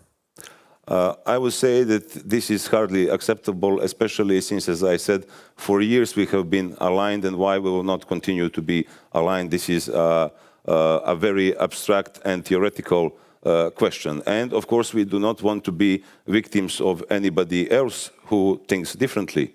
So far, Montenegro has been aligned, has given its contribution to every decision of the European Union regarding its foreign and security policy, and we actually want to contribute to it more actively and not more passively. Another idea that is making the rounds here in Brussels is this concept of a probation time, where a new country would join and would be trialed in a sense for a certain amount of time, maybe months, maybe years. How would you feel about that? Well, we've been on trial for the past 13 years. And we'll be on trial until we close all negotiation chapters. So once we close the negotiation chapters, as far as I'm concerned, the trial is over. I'd like to ask you a little bit more about the report that the Commission has just put out. It does ask you to clamp down on some things and to advance some reforms. It includes media freedom. It includes things like more coordination between ministers, because you have quite a big government. How are you looking to address these concerns? Well, let me tell you first that, as we said at the beginning, this is by far the best report that we have ever received. But of course, it's not perfect. If it were perfect, we wouldn't be a candidate country. We would be already in the top 5 most advanced EU member states. So, of course, some work needs to be done. But there is no chapter in which we had any sort of regress or backsliding. So in every chapter, there is moderate success, advanced success, very good success, and so on. We have been described as a fully functional democracy with government that works in a democratic and stable, politically stable environment. The parliament has its key control function. There is a media pluralism that we are living in. The civil society has full freedom of their own activities and so on and so on. But of course, there are certain recommendations that we want to take into account, not just regarding the coordination between the ministries, but also regarding showing more, even more progress in those chapters that concern the fight against organized crime and corruption. We are expecting to have a track record in final verdicts very soon until we finish the negotiations. We will, of course, update and upgrade the legislative framework that regards freedom of expression, media pluralism, and so on and so on. But as I said, all in all, I think this is a very good report, and it is basically very similar to those reports that certain countries that are now members of the EU used to get 1 or 2 or 3 years before they joined the European Union. And as I said at the beginning, this report is not just an introduction to a successful intergovernmental conference by the end of this year, but it is also a blueprint for the things that we need and want to do by the end of 26. I'm going to ask you to perhaps wear your hat of foreign minister in answering this question. But how much of a geopolitical signal would it be if the EU were to accept Montenegro as a new country, and how much of a geopolitical cost would that be if the EU failed to do that swiftly? Answer to both of the questions is huge. So it would be a huge gain for the European Union to finally prove that countries that do their job and that are actually willing to accede and can become members of the EU, because, as I said, it is the best policy that EU has ever had, the very substance of the European Union. Because if the enlargement does not happen, not just with Montenegro, but also with other candidate countries, then the very concept of European Union loses its credibility. It's not European, it's not Union anymore. So with Montenegro, European Union is going to prove its very name, is going to prove its concept, is going to prove its values, and is going to prove its geopolitical status. However, if that does not happen, then it's a big loss, not just for Montenegro and candidate countries, but for the European Union, because European Union will then fail the promises and it will lose credibility. For us, it will be a devastating situation in which we are performing all the reforms and are not becoming member of the EU, and it will be a horrible signal to all other candidate countries, because then they would understand that whatever they do is vain. And this is something that we cannot accept. Finally, Deputy Prime Minister, you come from a region where some countries have been in the waiting room for decades. Do you think it could be a pull factor? That is, could it send an important signal to the Western Balkans and encourage them to really accelerate their reforms? If Montenegro were to join, would it be a broader boost for that region of the world? As I previously said, if Montenegro does not join, it's going to be bad for the European Union, it's going to be bad for Montenegro, and it's going to send a very bad message to other candidate countries. And it works the other way around. If Montenegro becomes the member of the EU according to the fair, strict, and merit-based approach that we fully support, and that has been also envisioned in the enlargement package that we saw, then, as I said, EU confirms its credibility and it boosts its geopolitical players' status. Of course, for us, it boosts our economy, rule of law, democracy, the feeling of our citizens that actually feel like they are there and they are knocking at the door. They just need this door to be open. And again, it will be a tremendously important message to all other candidate countries, because it will prove that hard work and political dedication pays off, to put it in those terms. But it will also prove all other voices that are not very friendly towards the Western Balkans and not very friendly towards the European Union, that keep saying, whatever you do, you will not become member of the EU. So we need to prove those voices wrong. Minister, thank you so much. All the best with your reforms to come. Thank you for joining us on 12 Minutes With. Thank you. Thank you very much. Thank you so much. Thank you so much.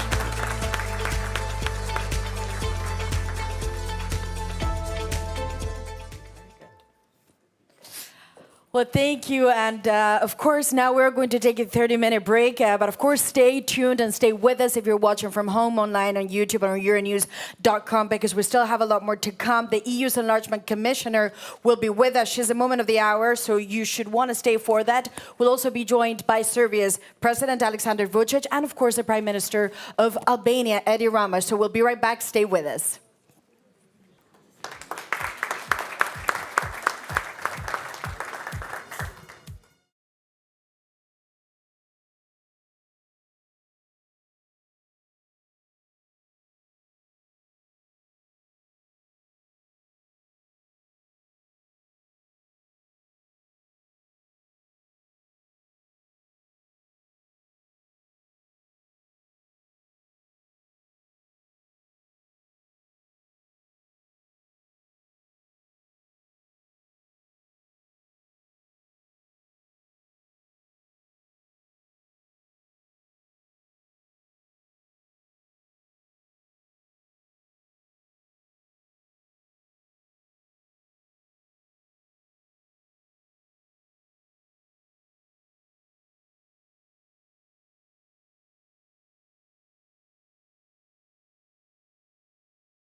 Welcome back. You're live with us here on Euronews. We're broadcasting from Brussels today, from Autoworld, for this special summit about EU enlargement. My name is Maeve McMahon and I'm thrilled to be with you today. We also have a live blog all day long, giving you all the latest on all the various conversations that we've had on this stage on this very important day for the EU and it is history. And one lady who's a part of that history is, of course, the EU Commissioner responsible for enlargement. She's having an extremely busy day, but she managed to make her way to our show today, to our Euronews Enlargement Summit. So we're thrilled to have her with us. Martha Koss, Commissioner, please make your way to the stage. And we're thrilled to have... And we're thrilled to have Maria Tadeo to join you for this conversation. Take it away, Maria. Very much, and welcome to the Europe Conversation. My guest today is Marta Koss. She is a European Commissioner for Enlargement. Commissioner, thank you very much. Well, you're the woman of the hour, maybe the week and the month in Brussels today, which is not a bad place to be. Of course, the Commission has now put out this new report with recommendations. And you say from the get-go, when you look at enlargement, it is a geopolitical necessity, imperative. It will make us stronger and richer. How?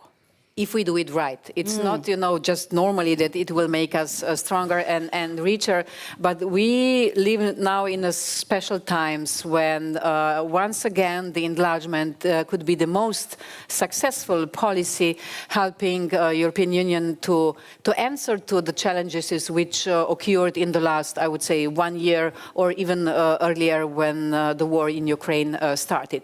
Meaning that I see enlargement as much more than just the enlargement. It is really the possibility for making our European Union stronger, as you have said. It is the possibility that we, if we do it right, do finally unification of Europe, meaning bringing, if we succeed, all the 10 countries, you had the nice flags here, if we bring all of them in, then Europe will be united for the first time in the history. And this is somehow today, again, we are going back to why the European Union has been established. It is again a peace project, very important. What is happening in Ukraine, bringing Ukraine and also Moldova, it is about securing peace. It is about freedom. It is about prosperity and security. And of course, language is very important, and I noticed that you said this is about unifying Europe, and it's interesting because many leaders say it shouldn't be enlargement, it should be called the unification of Europe, which is, again, there's a lot of power behind that word. But I wonder, however, how do you go, and now if we can go into the specifics, when you look at a report and a piece of paper, how do you turn that into a reality? How do you make that leap? Oh, you said a piece of paper. There are hundreds and hundreds of pages and reports, and many people have been working on this for us. This is really a very responsible document showing the facts. But generally, I could say that this is the proof that enlargement is happening. For the first time in the last years, the last time we have enlarged, it was 2013 with Croatia, and today the possibility, the realistic possibility exists that in the next years we will get new members. We have two clearly front runners or leaders in the process. We have two other countries we have where actually the development or progress has been huge in the last year. Albania and Montenegro, and of course then Ukraine and Moldova. We shouldn't forget all the others. So, but now it is a kind of, I have to say, that this is also happening because the European Commission or Union has changed the attitude towards the enlargement. It hasn't been in the plan in the last years. Now with this last Commission it is. We are also getting the support in the European Parliament for the enlargement, and generally also the majority of the citizens of the EU are supporting. Of course, you say something has changed around enlargement. I think everyone in Brussels can feel that there's something in the air, there's new momentum. Obviously, you've taken this as a big responsibility. So can we say you view incorporating more countries as your biggest responsibility, but also if this doesn't happen by the end of this Commission, would you consider that as perhaps a personal failure, but also a European failure? For my personal, yes, it's not just in my hands, but still, this is, I'm saying that I have the best job in the world possible. Who has the possibility to bring new members to the EU? I have, with all my team. So this is, but also huge responsibility. And I take it very seriously, both sides, not just towards the candidates, but also towards the member states. Why? If we want to make it stronger, as you have started our conversation, we have to make it right, meaning that we have to also consider that there are some concerns of the member states. And at the beginning, you said there are two countries that are the front runners. That would be Albania and Montenegro. Then you mentioned Moldova and Ukraine. Are we to understand, and I don't want to make this a cliche, that then Serbia, North Macedonia, you view as, also we should include Georgia at some point in that conversation, you view now as not doing as well? You would put them at the bottom of the rank? No, I'm not ranking this. So what I see the results, we have in this enlargement report, we have measured the progress, 1 year progress, and general preparedness. To some extent, Serbia is more prepared than the countries I have mentioned before, but there was no progress, or it was even backsliding. So this is what is very much important. It can be ready to some extent in some chapters of the negotiations, ready more than the others, but we have to really see the progress, especially on the rule of law, anti-corruption, media freedom, academic freedom, and these are actually the areas, the last 3 points where Serbia was backsliding. But still, I'm extending my arm in the sense of we want to see democratic Serbia in the EU, but democratic Serbia. And I'm happy that all the protests since November last year have shown that there is a democratic potential and that people want to go on the way of democracy, and we are supporting this. And I want to unpack what you said, because I wanted to talk about Serbia after, but now that you brought it up, what does that mean? You say there is backsliding, and it's happened in many critical areas, going from civil rights to freedom of expression in the media. You also say, I want to see a democratic Serbia. If I'm the president of Serbia and I'm hearing this, I would go, well, it's going to be very rough. That means this is not going to move. You will have it. Because he would disagree. You will have him later. Oh, I'd like to talk to him, and I will meet him. I have invited him for dinner tonight. It will be for sure interesting exchange. But I stay behind every word which is in the report. Why, especially? Many areas. One of them is never before have been so many journalists jailed in Serbia as in the last year. The judiciary system is very much under the influence of the president. Nothing is happening in the enlargement process without the president. It is not right. And I could go on. CFSP alignment. So, we expect from our candidates that they align in the trend, their foreign and security policy with the European one. Serbia is really on the last place. So we have 4 members or 4 countries, candidates from the Western Balkans, having 100% fulfillment of the CFSP alignment. Ukraine is 99, Moldova is 98, Serbia is 61. One point. The other point is, I can understand that President Vučić is going also to Moscow and to China. But we notice this. I can understand, I come from this area, I know about the relations between Serbia and Russia. On the other hand, being supportive to a regime, Russian regime, which is killing people in Ukraine, not accepting the sanctions which the EU is having against Russia. There are things which we really cannot tolerate anymore. And what I think is also not good, and it is mentioned in the report, is that especially the Serbian politicians and media, which are then following his lead, should really stop accusing us, the European Union, that we are behind the protests in Serbia. Really, we are not. So this is clearly a lie. And there are many, many lies I could go on. And this should stop immediately. Look, you make it very clear that you think the situation is serious and your words are severe. Just to play devil advocate for a second and then we can move on.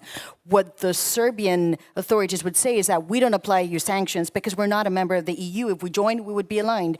They also say, you know, we go to Russia, but we also have a relationship with Ukraine. But what I understand is that you're saying, I hear those arguments, but if you want to join, then you need to make choices. You want to see choices. Yes, and it is a very important geopolitical choice. You know, we all have to make geopolitical choices. There are also some member states, for instance, who are suffering or will have problems when we say that we want to get out of the energy dependence on Russia. We have done this quite a lot, you know, when the war started in Ukraine. 60% of the gas in Europe was imported from Russia. Now we are down to 5%. Of course, you know, we have to buy also energy which is more expensive. But why do we do this? Because we punish the system who has started this unfair war and supporting Ukraine. But not everything is negative in Serbia. I don't want to give this impression. There have been small steps like media legislation has been adopted. Now they are in the finishing line of the very important Council on the Electronic Media or voting register. So there are some things, and this is right so, and we are supportive, but much, much more needs to be done. And you made that clear. Now let's move on perhaps to Ukraine, because it's the other big country. Obviously, no country has applied for EU membership in these conditions. This is a country that says it can reform deeply, but also fight a war at the same time. In your report, you say that they are committed, and you see that they are committed. You also say, and this to me really, it's very important. You said the technicalities to open up the clusters, they are ready, and it should happen in November. That's a very bold statement to make, but you know the issue is the Hungarian veto. So this needs a political short circuit. Who's going to do it? You know, I'm a bold person, and we should deliver. We are, me and my team, we are pushing the candidates, they have to deliver. But we should deliver too. And we say it is merit-based. It goes both sides. Meaning, if, and it is not about Ukraine, I'm full of admiration what they are delivering, you know, while the bombs are falling on the country.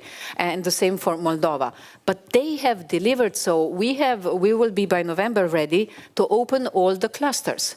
And then one of the member states is opposing. It's Hungary, and they have said we're not going to change. Yeah, but you know, the same country, the same member states has given a green light to give candidate status to Ukraine, has given a green light to start negotiations, but now it is blocking. This is not fair, and this is not how I see the European solidarity and geopolitical need.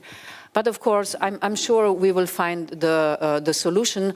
You know, I was telling today at the press conference, not Ukraine, not Moldova, they don't need Orban to do the reforms. They can do the reforms on the way. So perhaps we see it more too black and white. We can only go on if we open the cluster or clusters. No, we can go on also without opening formally the clusters. We can do the technical work I'm speaking about in the working groups, and when the conditions will be met, then we can open and close clusters. I'm happy you say that, because that is the core of the story. Ultimately, that is the issue. What you're saying is the technical work has been done. The cluster should open. The negotiation needs to move forward now.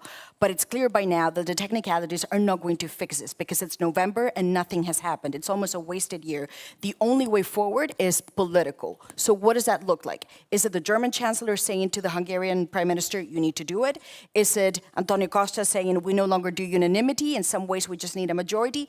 What is the political short circuit that is going to change this? Because only politics can change it now.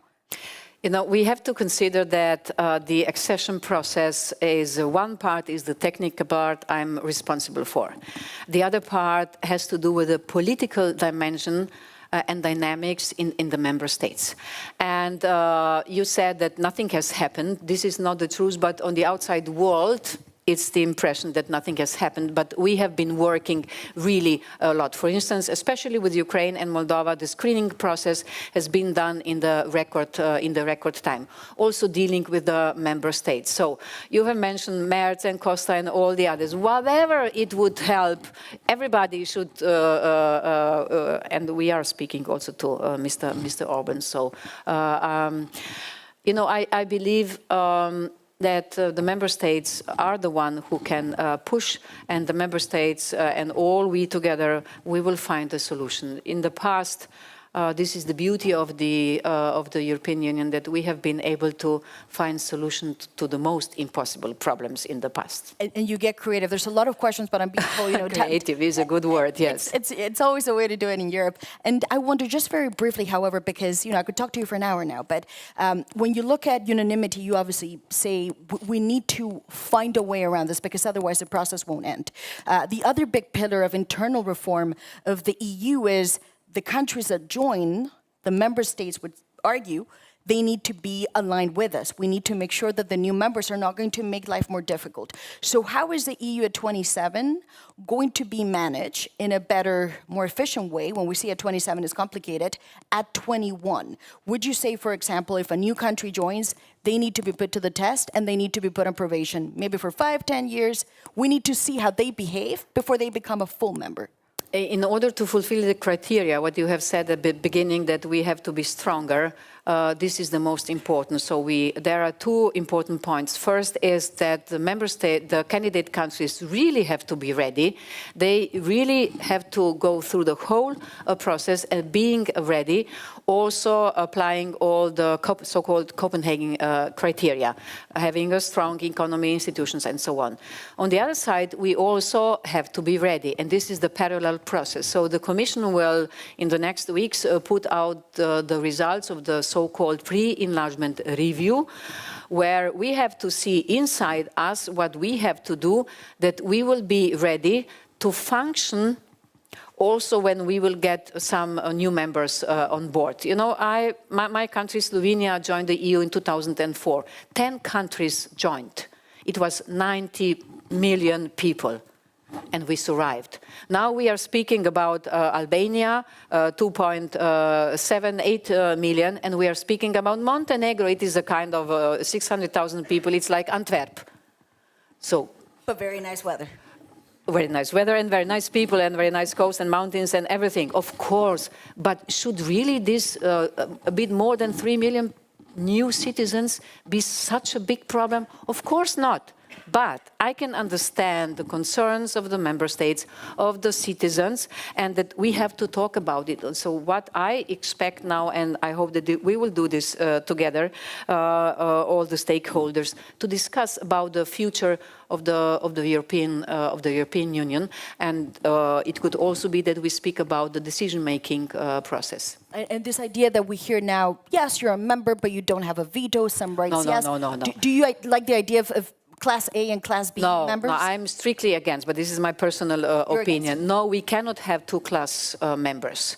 You know, when Slovenia joined the EU, we have been equal like Germany. You know, we were so happy at that time, and France and so on. I'm exaggerating a bit, but no, we have to enable that all the members will be equal. But already exists, you know, through the accession treaties, we can define transitional periods. For instance, Poland has gotten now, you know, people speak about the danger of the agriculture from Ukraine. You know, when Poland joined, it was the same issue with their agriculture. So Poland has gotten 20 years of the transitional period. We have transitional periods. We have different areas where we really can talk about to enable a full integration and really strong EU. And just as we reach to the end, there are 2 points that I would like to clarify. One is, you said everywhere that we put out in the report, we stand by it and we think this is a good report. Obviously with Ukraine, you say they have made a lot of progress, but you also point out to the idea of rule of law and corruption needs to be tackled further. As you can see, the government, President Zelensky, he spoke with us, he said, I haven't fully seen it, but I'm not sure I fully agree with that description. What did you mean by that? It's been interpreted as very negative. Is it that negative? No, not at all. But you know, the report for Ukraine and any other country is more than 100 pages. And some people have read just a few lines. It is really good to see the whole report. And for Ukraine, it is clearly a huge development, a huge progress. But there are some points, and this is nearly for every candidate country. Just to remind you, why are we doing this enlargement reports? It is, we do this to point out what is running well, and to see where we need some improvements. And one of the areas where we see the danger in Ukraine is, and we have experienced this on July 22nd, where actually a law has been adopted which was making their two main anti-corruption agencies less independent. And this is not good. You know, it is very, very important that the country, not just Ukraine, is having independent anti-corruption institutions. And this was a clear backsliding. And this shouldn't be the case. The law has been repaired, not yet to 100%, so we are still working on this, and this is why we have put this into the report. And so in all of this, you still say the European Union is going to be stronger with them inside? Yes, once they will join, but they will not be able to join unless they will be prepared. So this is a circle we have to follow. Just very quickly, because I think we have a responsibility on this as journalists. Georgia, the language that you have used is, at least to my knowledge, the most severe I have ever seen in a report like this. If I understand what you say, where you talk about massive and very serious backsliding on everything, you talk about authorities that no longer seem to be interested in this process. If I read that, the way that I would interpret it is, this is the end of the road. But at the same time, there is a people, and we all know this, who are prepared to do almost anything to now join the European Union. How do you bridge this gap? You're right. This is the worst enlargement report for any candidate country ever, but rightly so. So what their government is doing and lying to their people, they are saying that they are bringing Georgia closer to the EU. They are bringing Georgia away from the EU. So it is a clear backsliding on many areas, especially on the fundamentals, the rule of law, anti-corruption, media freedom. You know, the government, what is the government doing? The government is not following the interests of their own people. What happens to the people of Georgia, however, because they say they want in very clearly. Is there a way to bridge this gap? You know, that's why the only option is that the government of Georgia will revise many laws who are clearly anti-European. They should stop putting their political opponents or journalists in jail. They really should start not oppressing anymore the organizations of civil society. You know, we have difficulties to support them because as long as they hear we would love to support them, they are in the danger that they will be put in jail. So, yes, it is clearly Georgia still a candidate country, but for the Commission only on the paper. And we will do everything to support media and especially civil society organizations. And just lastly, by 2030, the end of this mandate, what does the European Union look like? Is it 29? Is it 30? Who's in it? Oh, I don't know. I can't see in the stars, but I will work endlessly and tirelessly on this project in which I really believe. For the first time after many years, the prospects of the enlargement are there. How many countries it will be, it is not that much important.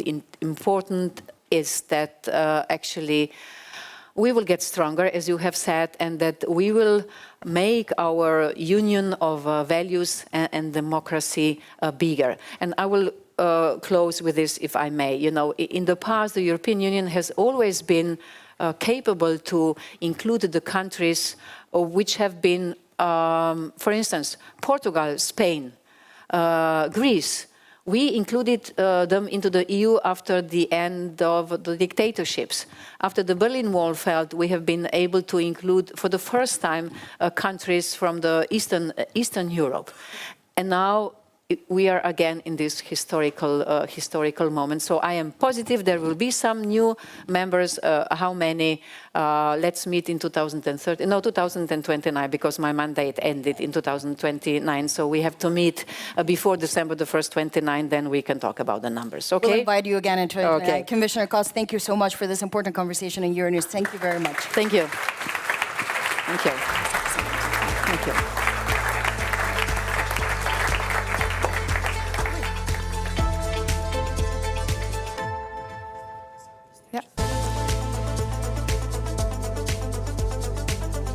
Thank you so much, Maria Tadeo, for that, and of course to the European Commissioner for Enlargement, Marta Koss, for that fascinating interview. Thank you so much for being with us. So now we have heard the view from the European Commission, but what about the European Parliament? To get some more views, Euronews had the opportunity to speak to 27 MEPs and ask them what they felt. Take a look.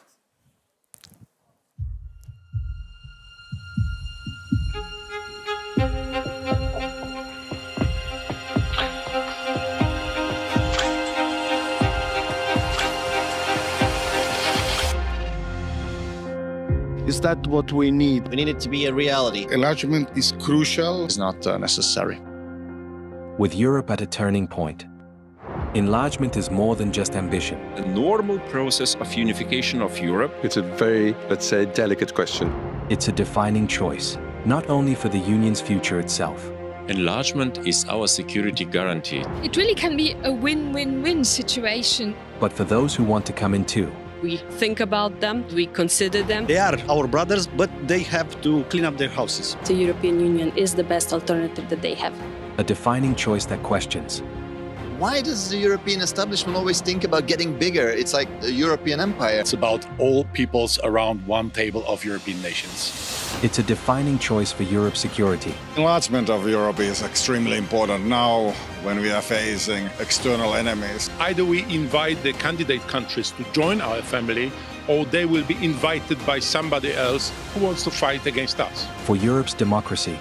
We have our own freedom, so we are based on values. We want them to be true democracies. We want them to fight corruption. They need to respect minority rights and human rights. Comply to the Copenhagen criteria, to the rule of law.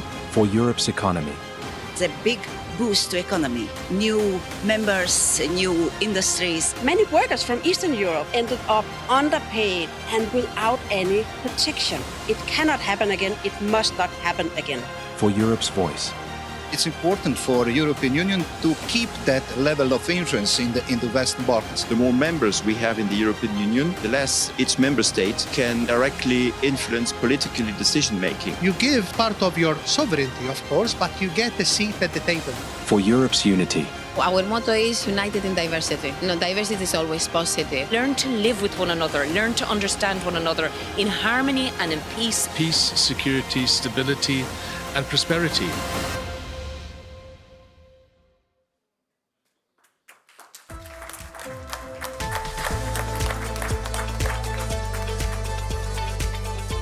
Is the start of a new show that we're going to launch, because here at Euronews we're very ambitious people and we're always thinking, how can we make it better? So this is a new show that we will premiere on Wednesdays on Euronews. Every night you'll be able to watch it. It's called The Ring, and it brings together two different MEPs to have two different perspectives and two views. Obviously, as you know, Euronews is committed to showing all views in debate, and this is what this show will be about. And today, as I mentioned, we premiere the first episode live with you, and it will be hosted, of course, by my colleague, Maeve. Thank you very much. Thanks, Maria.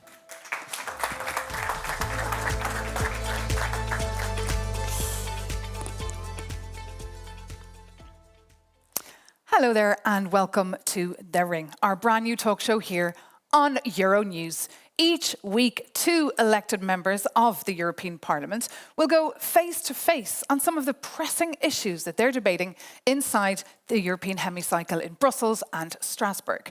And the tone for this show, The Ring, has been set by the European Commission President Ursula von der Leyen.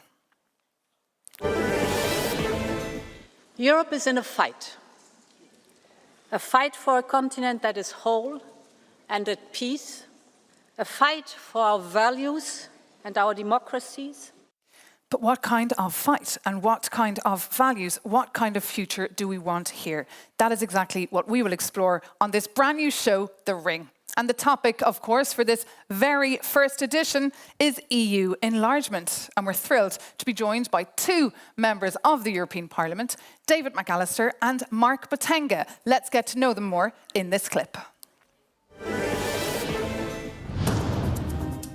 David McAllister, veteran member of the European Parliament, Chair of Foreign Affairs, Vice President of the centre-right EPP Group, a leading voice in European and transatlantic affairs. And when enlargement talks with Albania and North Macedonia were delayed, he didn't hold back. The EU failed to show leadership, courage, and strategic vision, he said. Mark Botenga, Belgian MEP. A fierce defender of workers' rights and public services, he's one of the European Parliament's strongest critics of austerity and corporate power. He voted against the EU's economic aid package for the Western Balkans, warning it comes loaded with neoliberal conditions that, in his words, would deepen the crisis instead of solving it. So, Mark Botenga and David McAllister, welcome to the stage. Oh, yeah.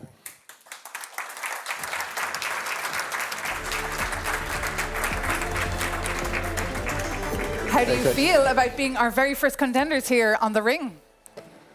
Lovely. Very excited. Yes? Very. Well, you're so very, very welcome. We have, of course, a lot to discuss. So let's kick off with yourself, David McAllister. Croatia was the last country to join back in 2013. Who will be the next to join and by when? Well, there are 10 candidate countries, and I'm very sure one of the 10 will be. In the moment, Montenegro is the front runner, then comes Albania.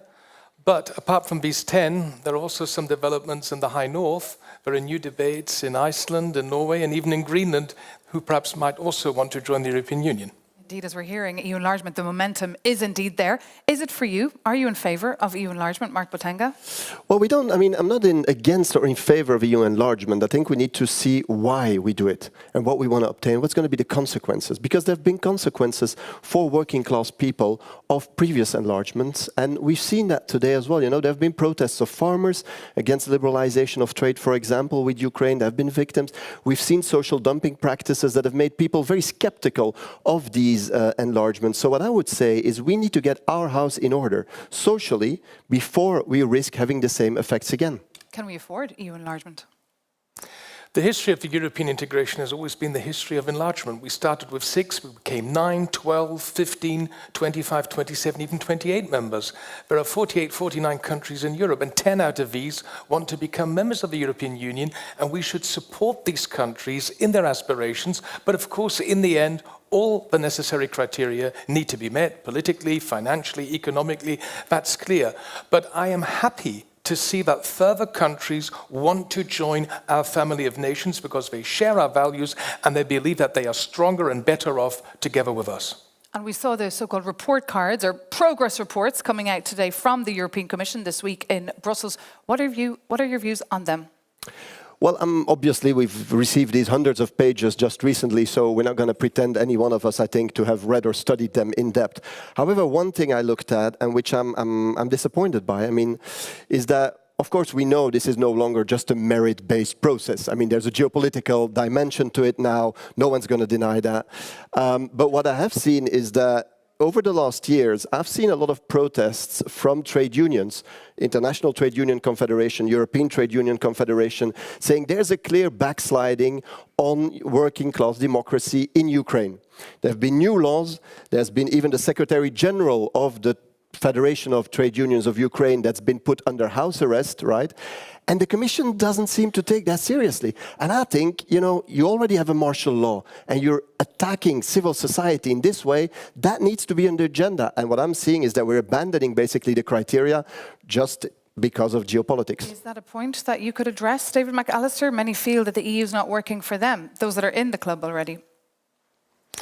There are 10 candidate countries in the moment, but the big difference between Ukraine and the other 9 is Ukraine is going through a fully fledged war, a Russian war of aggression. And of course, you need to always consider under which enormous pressure and challenges Ukraine lies.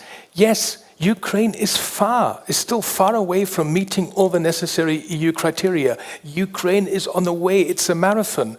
And of course, also the Commission has been very outspoken in also criticizing what is not going well in Ukraine. But my impression is that the Ukraine government usually responds in a positive way to the criticism coming from the Commission and the European Parliament. That's why we need to also work on social standards and workers' rights in Ukraine, just like in any other candidate country.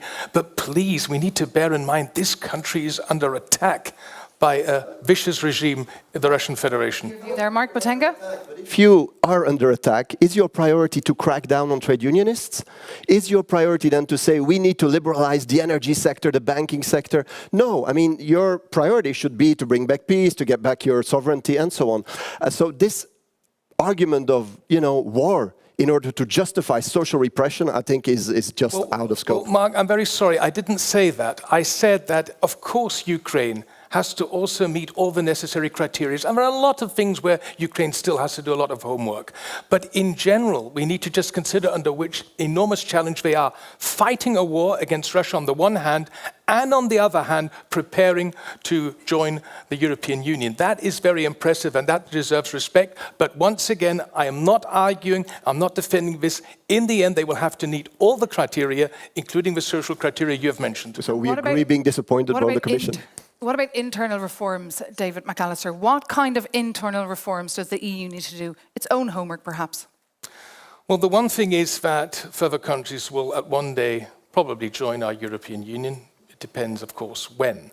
On the other hand, we need to prepare in the meantime. We are operating with a set of rules and institutions which stem from a time where we are 9, 12, 15 members. We have to reform, we have to get ready for enlargement ourselves. That means we need to strengthen the European Parliament. We have to, in the Council, introduce further qualified majority voting. Unanimity is something which comes from the time where we were 6 or 9 or 12 member states. It doesn't work with 27, it will not work with 28, 29 or 30. And also we need to discuss, can this system continue that every single member state has an own commissioner? Already the commission in the moment is rather large. I'm sure that's something you'd agree with too, Mark Botenga. Well, the Commission is rather large, this is one thing, but what I would be saying is if we want, first of all, to avoid a social, massive negative social impact on our societies, there's a number of rules, European rules, that we need to revise in a very ambitious way. And I'm thinking about subcontracting. I'm thinking about posted workers. I'm thinking about pluri-activity. And I'm thinking about letterbox companies. Because if we do not tackle this socially, we're going to have a massive backlash. And we've seen these protests. We've seen protests of farmers in Poland and Italy. We've seen protests of truckers from Poland and the Slovak Republic. But what about the backlash from countries in the Western Balkans who've been waiting for so long to enter the Absolutely. Union? And I really understand the frustration of the Western Balkans and of these countries. Because indeed, they've been waiting for a long time, other countries perhaps even longer, and they feel disrespected. They feel disrespected when they see, that certain other countries in there get a pass. And now they're hearing about this potential probation period. What are your thoughts on this? I beg your pardon? Like not having a fully fledged membership, a trial period? Well, in the moment, being allowed in, but not having a veto? Well, until now, we have argued you are either in or out. You're a fully fledged member of the European Union or not. I think that we have to get away from this black and white debate, and that means that the solution is the gradual integration of candidate countries into the European Union. So we begin with the gradual integration in the single market and in other important policy fields, and then the next step is the EU membership. And after EU membership, the next step is then to join the core zone of the European Union. That means the Euro and the Schengen cooperation area. I think that is the way. And also we need to perhaps think out of the box. How can we address the concerns of some of our member states that additional members might at the beginning be hampering the further integration process? But I mean, we've managed that until now, and I'm very sure with candidate countries 28, 29 and 30 joining, we will be able to do so. You agree with that, or do you think it could be completely dysfunctional? Well, it could obviously be completely dysfunctional. That's why I'm saying, we need the social guarantees, very clearly. We need upwards convergence, not a downward spiral of dumping on the one hand. And secondly, if we do not involve the people, if we think this is all going to be decided in Brussels, in Strasbourg, there will be a backlash democratically as well, because people will not take it. People will be like, hey, my working life, my salary is being affected. And so that is something we need to deal with. I don't always necessarily agree with Mark, but on this point, he's right. Yes, indeed, we have to convince our citizens, we have to convince the people, but the social standards which are so important to you, and they're just as important to me. I think one way to guarantee these social standards in the candidate countries is that we go through a thorough enlargement process, because in the end, all the criteria need to be met, and that's why enlargement is a huge opportunity, not only for the people, but also for the businesses and the employers and the employees in these countries. Interesting, on this very first edition of The Ring, you're starting to agree with each other, because politicians, it's all about building compromises, we won't of course. A German Christian Democrat and a Belgian socialist, I mean, we're wide apart usually. And now it is time, in fact, to show our viewers a little taste of what it's like inside the hemicycle, when, as some of you may have seen, MEPs get the chance to pose questions to each other, sometimes very provocative. David McAllister, please start with your question for Mark Botenga. Mark, if I understood you correctly, you're rather enlargement skeptical and you want to not accelerate the process. You believe that we need to take our time. On the other hand, grey zones will exist. Grey zones will be created, and China and the Russian Federations are just there to fill these grey zones. Why do you do that?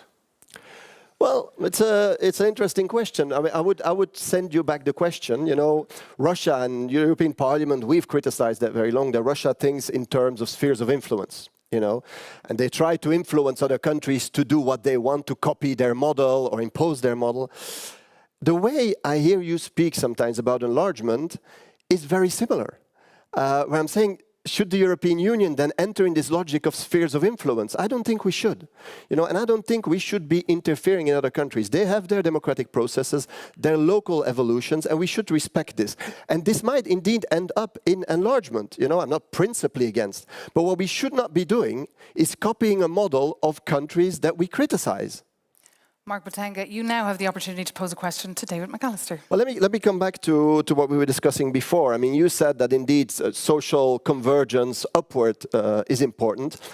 Then I'm going to ask you, why is EPP systematically opposing, you know, ambitious social proposals that could basically end or limit social dumping? I'm thinking, for example, of banning subcontracting below 1 or 2 levels. I'm thinking of, for example, forcing letterbox companies to have real activity in the country they're officially based. Think of Slovenia, think of a number of other countries. Why doesn't EPP take that social agenda seriously, aside when we're discussing very abstractly about enlargement? Okay, thank you for your question. Not directly related to the enlargement countries, I understand. But it's very close to your heart, of course. Well, look, first of all, the EPP has always been the leading party when it comes to further developing the social market economy.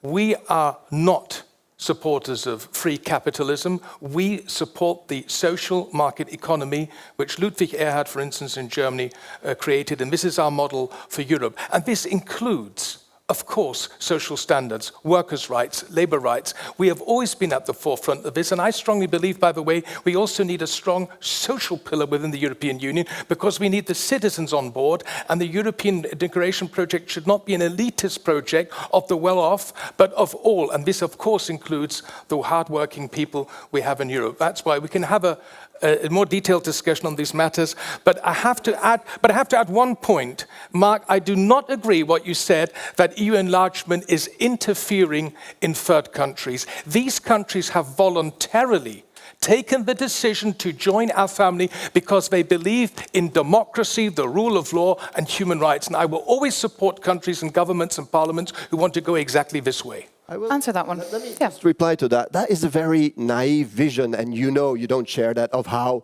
these processes go. You know the European Union has been very active in sponsoring NGOs and media to influence public debate, you know, in these countries. We've done this in Ukraine, we've done it in Georgia, we've done it in many countries. And you can say this is legitimate, and we could argue about this, saying it is legitimate, it's not legitimate. But the other side, you know, the Russians that want their sphere of influence are doing very similar things. What I'm saying is that we need to listen to social movements over there and not prioritize our own corporate interests. Because what we're seeing today, honestly, if you see the Finnish minister going to Georgia to protest with the protesters, you can say, you know, if a Russian would do that, we would consider it unacceptable interference, and rightly so. Brief if we're doing it, we're saying, well, you know, it's a support for democracy. So this thin line, and there we need to be very clear that there might be double standards in the way we look at things. Well, Mark, I think here we have some clear differences between the two of us. When it comes to interfering in candidate countries, I wouldn't at first think of EU member states. These countries are being flooded by malign Russian influence. Absolutely. Fake news, propaganda. They are trying to destabilize democracy. Mark, I think the socialists, your party, you should deal more with this horrific Russian foreign malign influence we have in Europe. Just to make clear, because otherwise we're going to get some problems with colleagues, I'm not from the socialist group. Huh? Well, how do I call you then? Yes, indeed. You said the way the left group, but okay, I mean, just to, in order for our socialist colleagues not to get a heart attack. Okay, well, what are you then? We're the left group. You're just a lefty. Okay, well, when it's like Mark the leftist. Okay. I'm glad you're getting to know each other here on the ring. Let's perhaps bring in another voice on this very important discussion of EU enlargement that has made a political comeback. That is the voice of the Ukrainian President, Volodymyr Zelensky, who spoke at the Euronews Enlargement Summit here in Brussels, and he said that Donald Trump is supporting Ukraine in becoming a member of the European Union, that Trump understands that this is the will of the Ukrainian people. But my question is, what do you think of this statement? And do we really need the approval of the White House for this kind of thing? The brave women and men in Ukraine are not only defending their territorial sovereignty and integrity every day, they are also defending our European values. They are defending the European peace and security architecture. And if there's one people in Europe who has shown how committed they are to the European integration progress, then it's the brave women and men from Ukraine. They deserve all our support. Mark Botenga. Well, I think Donald Trump has launched one of the most aggressive attacks on Ukraine's sovereignty we have seen over the last years. I mean, you've seen, obviously, the horrible war of Russia, you know, occupying, what is it, one-fifth of the country. But what has Donald Trump done? He's come saying, you know, you want peace, I can guarantee that, but in exchange, I want your natural resources. Now, that is a direct attack on the economic sovereignty of the Ukrainian people. So I don't think he should be giving lessons on what sovereignty means. And what about Moldova? We also heard from Maia Sandu, the president of Moldova, saying that she also one day wants to be a member of the European Union. Can the EU afford a poor country like Moldova? David McAllister. Moldova, who's ever been there, knows great people, great country, and they are on their way. I urge the Council to open the accession negotiations with Moldova now in autumn. They are waiting for this desperately, and the Moldovans have shown their European commitment despite all the aggressive, malign Russian influence. The people in Moldova stood strong and voted 3 times in favor of a pro-European orientation at the referendum, at the presidential elections, and just most recently at the parliamentary elections. Mark Botenga. Why not? Let's talk. I mean, I'm in favor of talks. Moldova, as you know, is not an easy situation with the Transnistrian situation, so that will need to be solved. Let's not pretend that doesn't exist. But we always need to keep talking. What I'm saying is let's keep talking with the respect of local democracy. You know, let's keep talking and let's not accelerate things beyond that in the hope to, you know, eat them up quicker than the others, because that's not what Europe should be. Well, now we've heard the view of the MEPs. I'm curious also to get the view of the European public, to hear how they feel about EU enlargement. We've been digging into the latest Eurobarometer survey, which is, of course, the data accumulated by the European Commission that tests the temperature, if you like, of the European public. And according to the latest data, 56% of Europeans are in favour of EU enlargement, 39% show mistrust, and 14% think their country would not benefit at all. The pros of those polled were that the EU could benefit from larger markets, there'd be more work and more skilled labour, and the cons, many said, the cost for the taxpayers, the risk of corruption, organised crime and terrorism, and also uncontrolled migration. Mark Botenga, a reaction to that data? I think if you look at the Eurobarometer, one of the very interesting points is as well that most people don't believe they will benefit themselves from enlargement. You know, they say, okay, why not the idea? The idea is nice, and the idea, this is also why in the EU bubble, it's so, you speak about enlargement because it's nice, like Europe expanding. But many people are afraid and know they will not benefit. We've seen massive population losses also in member states that joined later, Bulgaria, Romania, the Baltic countries. And that is why, and I'm coming back to this, if we do not have the strong internal social measures, and apparently EPP would be open to that, so that's the news of the day, then we cannot do this enlargement. It is a valid point. I mean, people are scared. They're scared for their future. They're concerned about the cost of living, and they're getting selfish, therefore. The positive thing about this poll is that a majority of Europeans are in favor of enlargement, but I take very seriously that 39% are against. And we have to work on this. We have to improve our communication. We have to explain to our citizens that further enlargement, if we do it properly. I am not advocating enlargement for enlargement. I am advocating an enlargement process which is merit-based, where each country is individually judged, and that in the end, all the necessary criteria are met. That is a long process. It's a marathon. And by the way, enlargement is a regatta, not a convoy. Each country needs to be individually judged. But in the end, if these countries, with their economies, join, it is beneficial for both sides because it means new markets, new business opportunities, and the enlargement until now has shown, especially the big enlargement in 2004, that it was beneficial for everyone in Europe. Was the Big Bang enlargement successful in your view, Mark Botenga? Well, once again, I mean, I've said it before, many people in, older member states, France, Germany as well, Belgium, saw this as an opening for social dumping, which was reality for many people. And many people in the more eastern, the more newer member states left their countries, felt forced. I said Bulgaria, I said Romania, the Baltic countries that have seen a lot of people quitting in the hope of finding a job somewhere. Now, I'm not against that as such, but it did create structural, or aggravate perhaps structural problems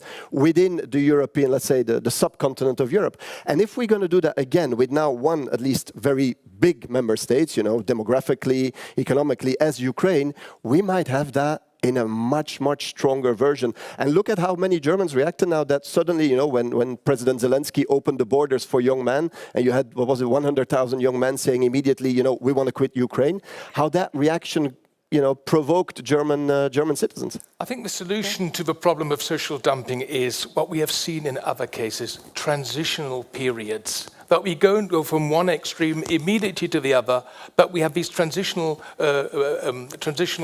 agreements, these transitional periods is for the free movement of labour, as we had with some Eastern European countries after 2004. David McAllister, what about some of the cons there that we listed? Pardon? What about some of the cons there that we listed, the concerns that Europeans have with enlargement, be that organised crime or uncontrolled migration, the fact that it's their taxpayers' money that will have to go to them? Absolutely, these concerns are legitimate. We need to how do you address them? We take this seriously. We need to better communicate. Marta Kors today said, as Enlargement Commissioner, we're in this together, and it is our duty, not only in the candidate countries, but also in the 27 member states, to convince our citizens that this is beneficial. And I named the arguments that we are stronger and better off together, and that we have much more and greater business opportunities. And in general, I would see there are 48, 49 countries in Europe. 27 are in the European Union. But the European project has always been open to all countries who lie geographically in Europe, who share our values, and are ready to go through a very challenging negotiation process. That's where we are.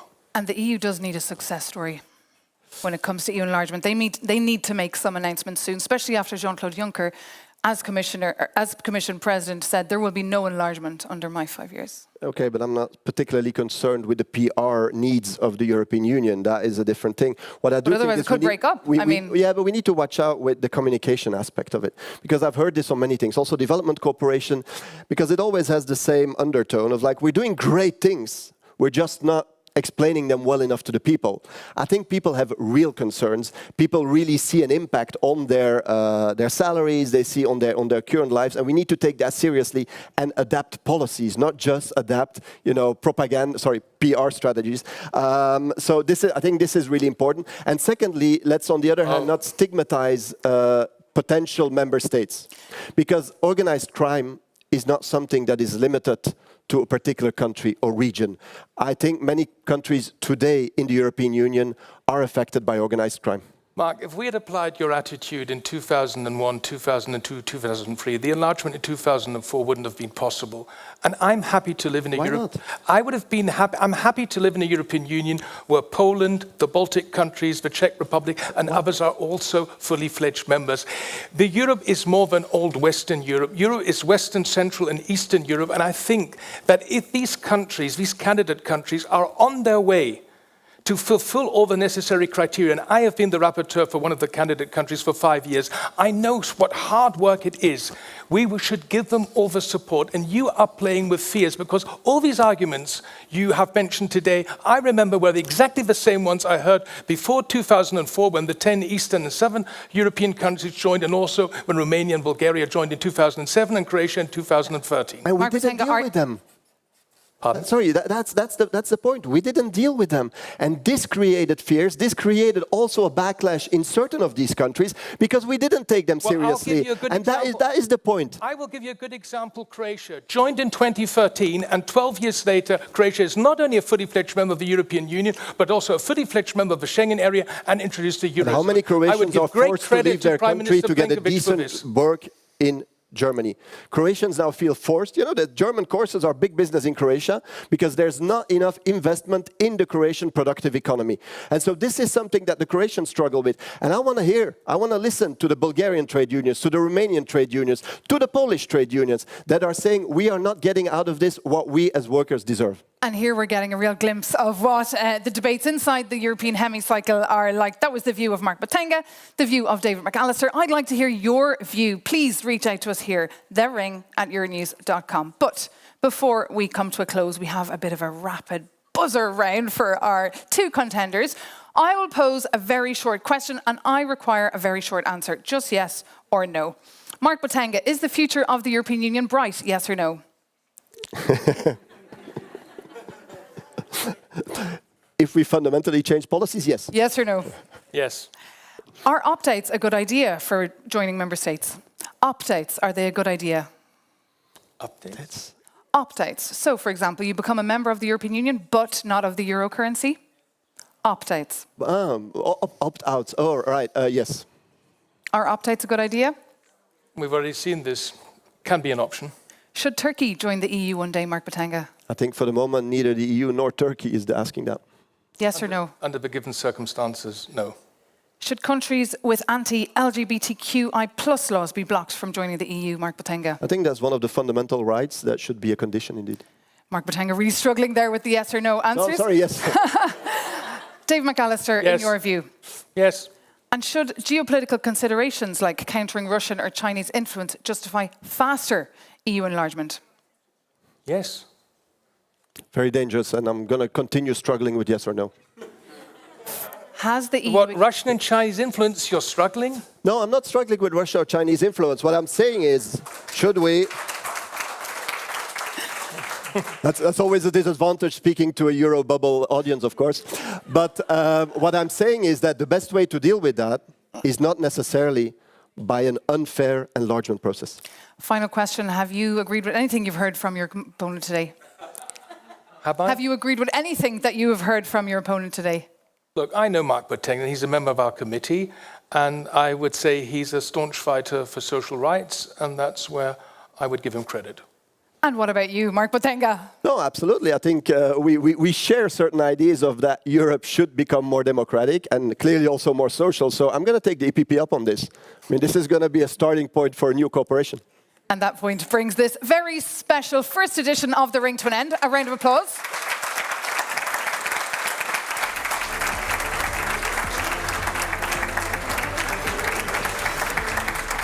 Thank you so much, David McAllister and Mark Botenga. And thank you so much for joining us. We'll be live every Wednesday night on Euronews. See you very soon. Take care.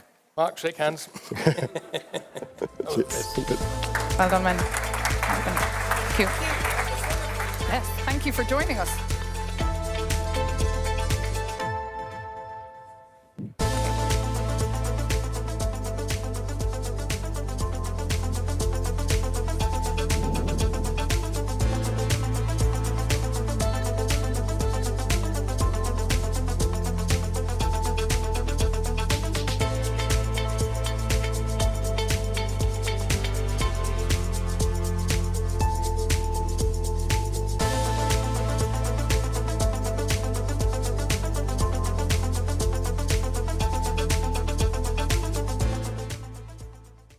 Thank you so much, and thank you, Maeve. Of course, that is a ring that will be on your television on Wednesday night. The idea that we have is how do we take the parliament into your homes? And of course, this is a format that we're very proud of and will be, as I mentioned, on Euronews every Wednesday on prime time. Now, moving on, remember when we started, we talked about all the leadership, the people, the faces driving this process. They are all with us today. One of those countries is a strategic country, but you heard it also from the European Commissioner before, facing some serious challenges is Serbia. For many years, it was seen as a front runner, but obviously it's not a secret. The process has stalled. We are now going to debate with the Serbian president, who's with us today, Aleksandar Vučić, and of course, my colleague, Stefan Grob. Thank you so much.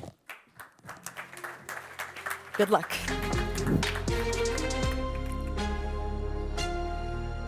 Mr. President.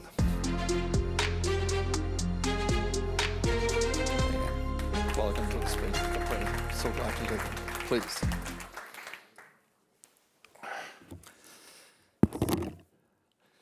Hello and welcome to the Europe Conversation. I'm Stefan Grobe. My guest today is the President of Serbia, Aleksandar Vučić, a man whose political journey an American news magazine once described as from nationalist hawk to devout Europeanist.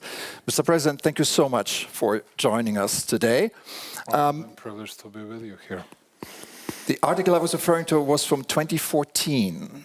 Are you still a devout Europeanist? In the meantime, I became a usual suspect. But as a matter of fact, yeah, I'm pro-European oriented. Now, Serbia is an interesting country. People love Donald Trump, and people are also very fond of Vladimir Putin. I wonder, is there any excitement for Europe or European leaders? We never see any European flags during the protests. I'm not a leader of protests, at least, but there is a very rational explanation for that. First of all, Serbs, they have always been pro-Republican oriented, speaking about United States elections, because we believe that we suffered a lot from democratic administration in 1999 and even after that. And that's why people very much welcomed President Trump's victory, and it's very obvious that he has a very large scale of popularity in my country. At the same time, Russia has been a traditional ally of Serbia for not many decades, but for centuries, and that's another reason. Speaking about European leader, people are still very rational, and they think that EU path is the best way and the best path for Serbia in the future. But speaking about the leaders, yeah, I believe that people in my country, they do respect the President Costa, Ursula von der Leyen as a commissioner leader, particularly because of different behavior comparing to all the others, because she was visiting twice or even 3 times not only Belgrade, but the other areas, southern part of Serbia, which is a very rare case. That's what our people really respect. I cannot make comparison in popularity, but if you ask people, there is a still majority of people that would like to join the European Union. Do you fear that Serbia becomes another Turkey, dwelling in the European waiting room forever? Yeah, we are. In the last 3 years, I believe that some of previous speakers here were saying something about Serbia, and there are a few facts. Serbia didn't open any single chapter, any single cluster in the last 3.5 years. It very much coincides with the fact that at that time war in Ukraine started. And We were the only country that did not impose sanctions against Russia, although we have always been very supportive to territorial integrity of Ukraine, to UN Charter, to UN resolutions, and we have always been condemning an incursion and everything that was going on Ukrainian territory, but it was not enough. It became, as some of your previous guests were saying, more a sort of geopolitical game than a merit-based process, but that's how it goes. We have to face it. And at the same time, I believe that we'll have to consider all the remarks, all the demands from European Union. We need to change the level of our enthusiasm, the level of our energy, to understand what we were doing in a wrong way and to go much faster. Just to say a few words to your people here. When you say Serbia, it means, comparing to Western Balkans, it is almost 55% of overall Western Balkans export to EU. Serbia is, regarding that issue, bigger than all the others altogether. Speaking about FDI attraction, last 3 years, Serbia was more than 60% of overall in attracting foreign direct investments than all the others in the Western Balkans, much bigger.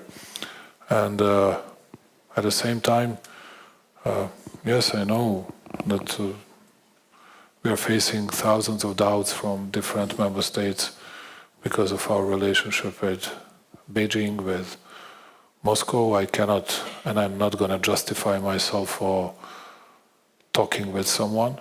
I think it's really stupid, and I'm not a pupil in an elementary school, to tell you the truth.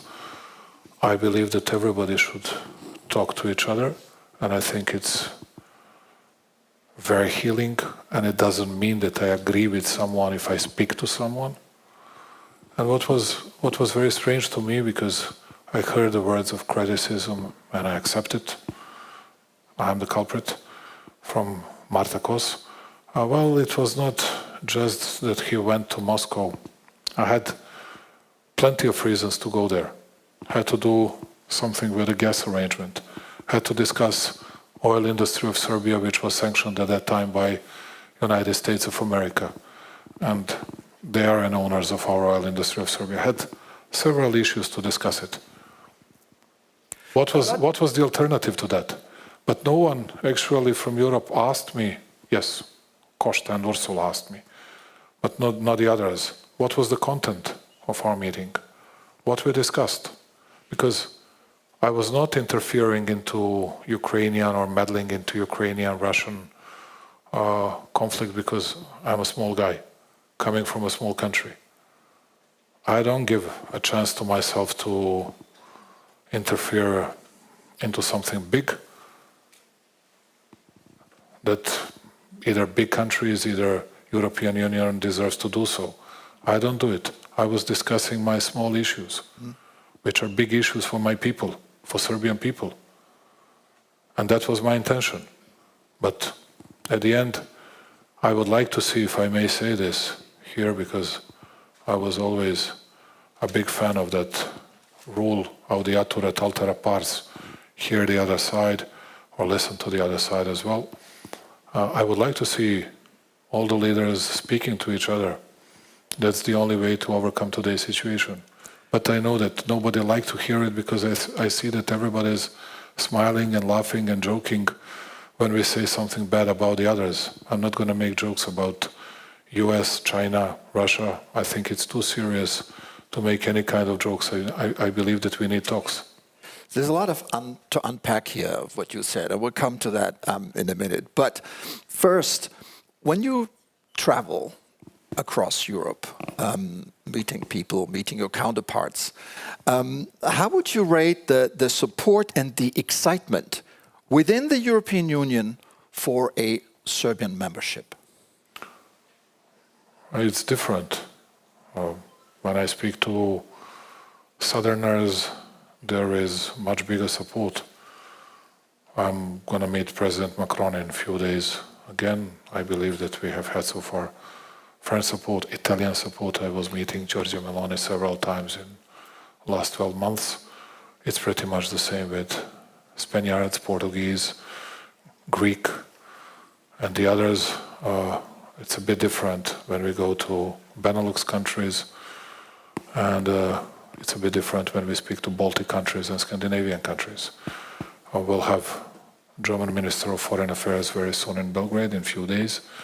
I have spoken recently to Chancellor Merz. We had some good talks, and I hope that we'll be able to hosting him soon in Belgrade, which means January, February next year.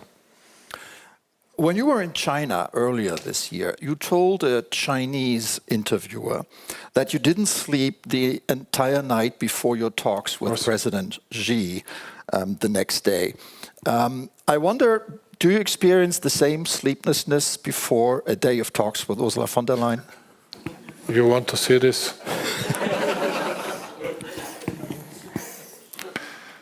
I'm not a witty person at all. I believe that I'm, at least from time to time, too serious and very responsible. Yes, I cannot overcome this type of jitters, never ever. And I do a lot of preparations. And I was doing a lot of preparations last night for my meeting with Antonio Costa, and I do my best to analyze, to scrutinize everything, to learn by heart what is necessary, and I'm not ashamed to say this. And from time to time I act as a student, you know, because I believe that I should be well prepared and at least not to be surprised in any kind of discussion I might have. And this is not going to be changed, and I believe in speaking to Chinese president. It's a great opportunity for the leader, small guy from a very proud country that might deliver messages that he needs. And it's the same when I speak to Ursula, it's the same when I speak to Antonio. I know them, and I met them more times than I was meeting President Xi, but that's how it goes. Let's talk about foreign policy, a topic you're at loggerheads with the European Union. You have repeatedly supported Ukraine's territorial integrity, even saying that Crimea and Donbas are and will always be part of Ukraine. Yet you oppose the EU's anti-Russian sanctions. Why? I do not oppose. We are not an EU member state. I cannot do anything on this. I cannot influence it. But I can tell you, no, I would support them once you're in the EU. Tell you, but we are not a member of EU. But we were not. Nobody asked us about anything. They just tell us you have to align with it. And I can tell you one thing: we were under sanctions for many years, and it actually harmed ordinary people. It has always been the case, and it did not bring the very best result. And I have some doubts about the outcome of huge sanction packages that were imposed against Russia in the last 3.5 or 4 years, whatever. And but we had no influence on that. Speaking about Ukrainian territorial integrity, it means that we observe UN Charter, UN resolutions, and all the values of international public law. That's how it goes. That's the way we protect our territorial integrity. And also, it's easy to rebuke. It's easy to scold small countries like Serbia, which are not member of the club. Because you have a usual suspect, you have always a good culprit for everything. And even Commissioner was saying, it's not fair, it's not good, it's not nice if he goes to Moscow. Had to go, had to take care of vital issues for my people and for my country. That was of an utmost, of super interest of my people and of my country. But I didn't hear that she was mentioning, or anybody else was mentioning, many other European leaders. And I'm not speaking about Viktor Orban. many other European leaders that were speaking to Putin in the meantime. And I went there after 3 years of war, not before that, and I wanted to discuss our bilateral issues. Did not interfere into this big war agenda, big issues, because I know my place, I know the place of my country. And I think it's a very fair response. And as you can see, I say what I think to you here, I say the same in my country, I say it everywhere.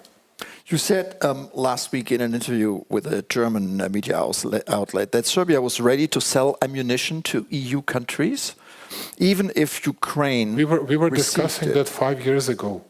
We were discussing that 5 and 4 and 3 years ago. Right, but and I was saying to them, Yeah. I was saying to them the following. Here's the story. We are able to produce, let's say, 155 to 160,000 of different type of shells. Mortar shells, 60 millimeters, 80, 81, 82 millimeters, both Soviet NATO calibers, 120 millimeters, from all howitzer shells, 155, 152, tank, rocket artillery shells, 122, 128, whatever millimeters, which is still equal or a bit more than France. And I said to them, we have 30,000 people that are dependent on our ability to sell this ammunition to someone. Now it's a good market. Whatever we produce, we can sell it. But when we sell it, then we got, but no one mentioned that here, because it didn't fit to their story. We got 2 very strong statements from Russian foreign intelligence against Serbia and myself, because they found some shells on Ukrainian side. Is that why you halted the exports in June? That was one of the reasons, because we didn't want to arm up any war infections. But now we have a problem, because we need to sell it to someone, and we'll sell it to whomever we can in order to earn some money, but we'll try to take care and not to see that ammunition in that war zone. But it happens from time to time. At the end, we'll have to pay our workers. Okay. So we've heard... And tell me, is there something that is not rational? No, absolutely. I'm not saying you're irrational, but I just wonder, what is the change of heart? When in June you banned the exports, and now you're saying we're ready to... It's not a change. We need to survive. I'm not saying that we are going to give it to Russians or to Ukrainians. I say that we need to sell it to someone in the world. Okay. Speaking of survival, your country was once seen as a front runner in the race of EU membership. Before the war in Ukraine. Before the war in Ukraine. But Yes. now the EU Commission is saying there's a backsliding of the rule of law in Serbia, insufficient reform, no detectable It's not seen in reports. progress. Now, my question is the EU too harsh on Serbia? I would like to say that, but I promised myself not to do it. Yes, I do my best to keep my word. They asked me to change my narrative, otherwise I would say so. But I'm not going to do it. It means that now let me use this great, even Euronews bureaucratic language. And you can see that I'm still able to learn it. Serbia is very much committed to its EU path and will take it in a very serious and responsible way. All the remarks, all the demands from EU partners, and considering it will change our attitudes and our stances on different issues, and will improve our behavior in the future, and we hope that the European Union will notice it. Thank you very much. This is how it goes. EU Commissioner Kos said that that Serbia has too much presidential power, and that everything that's an issue. Everything about enlargement is done by the president, and that's bad. What do you say? What do you say to that? Fully agree with her. See, learned a lesson. Okay. Good news is I'm not going to be the president within a year and month, 13 months. That's a good news. Then some other people will do it. Okay. I'm going to talk one question, if I may, sir, about the domestic situation. We've been seeing protests for a year now, following. We've been seeing protests for 11 years in Serbia. All right. Following the Novi Sad catastrophe.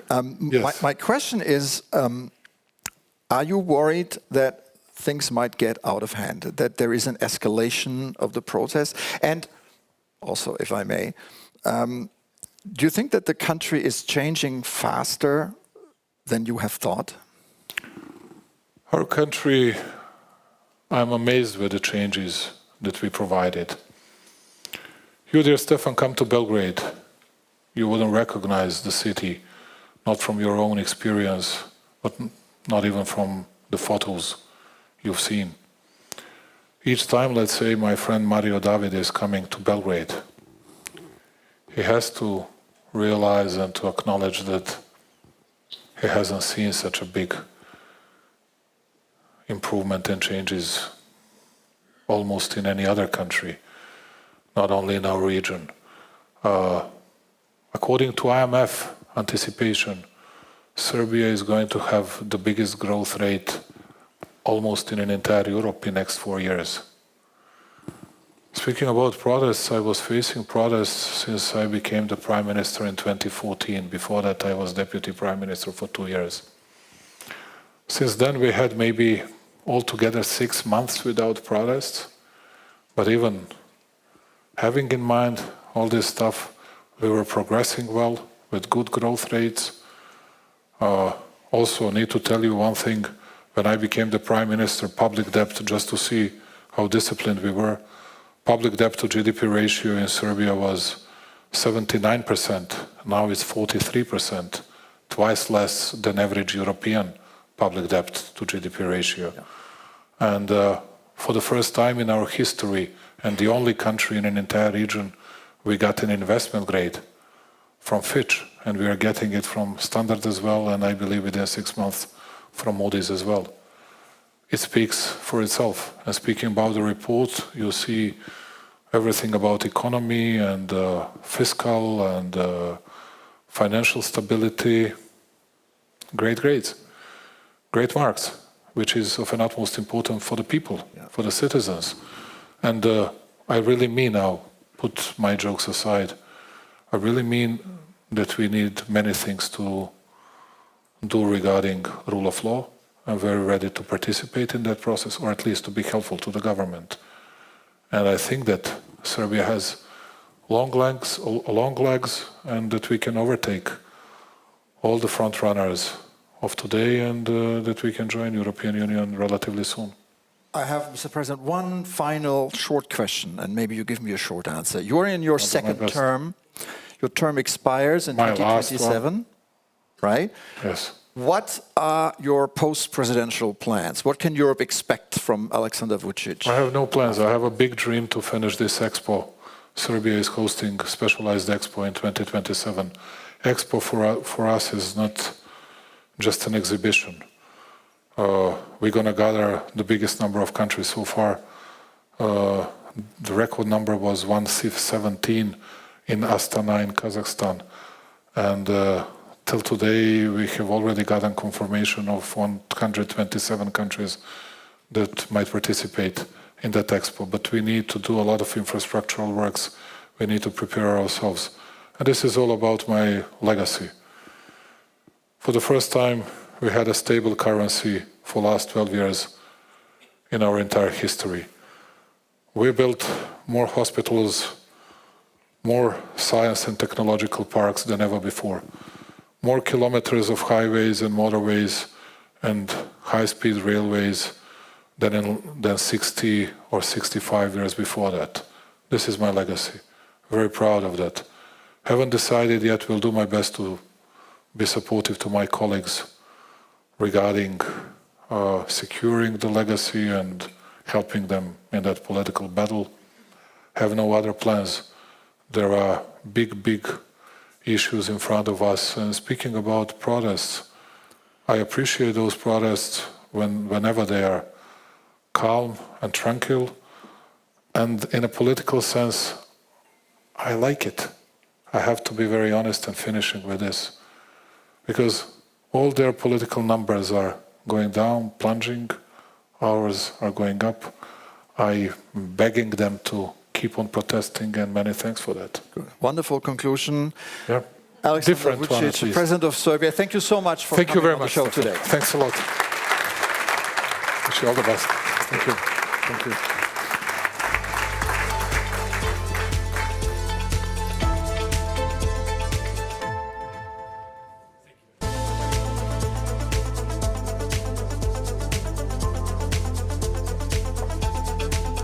Okay, well, thank you so much. Of course, different views, as we said earlier.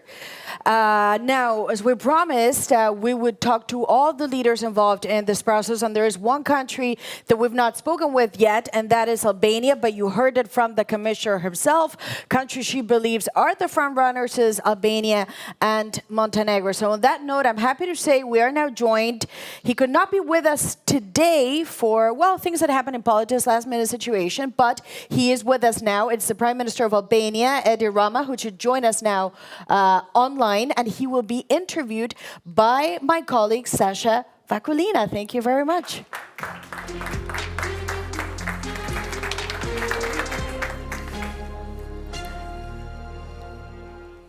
We are going to continue the EU enlargement talks at this historic Euronews Enlargement Summit. And yes, indeed, last but certainly not least, the front runner country. Here we go. Edi Rama, Prime Minister of Albania. Thank you very much for joining us. Can you hear me?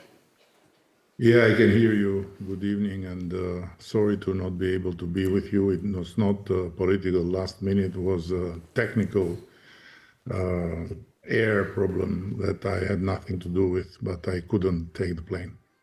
Well, we hope next time you're going to be able to join us here in person. And for today, we thank you for joining us here online for this new Euronews format. This is 12 minutes with Edi Rama, Prime Minister of Albania. Thank you for being here.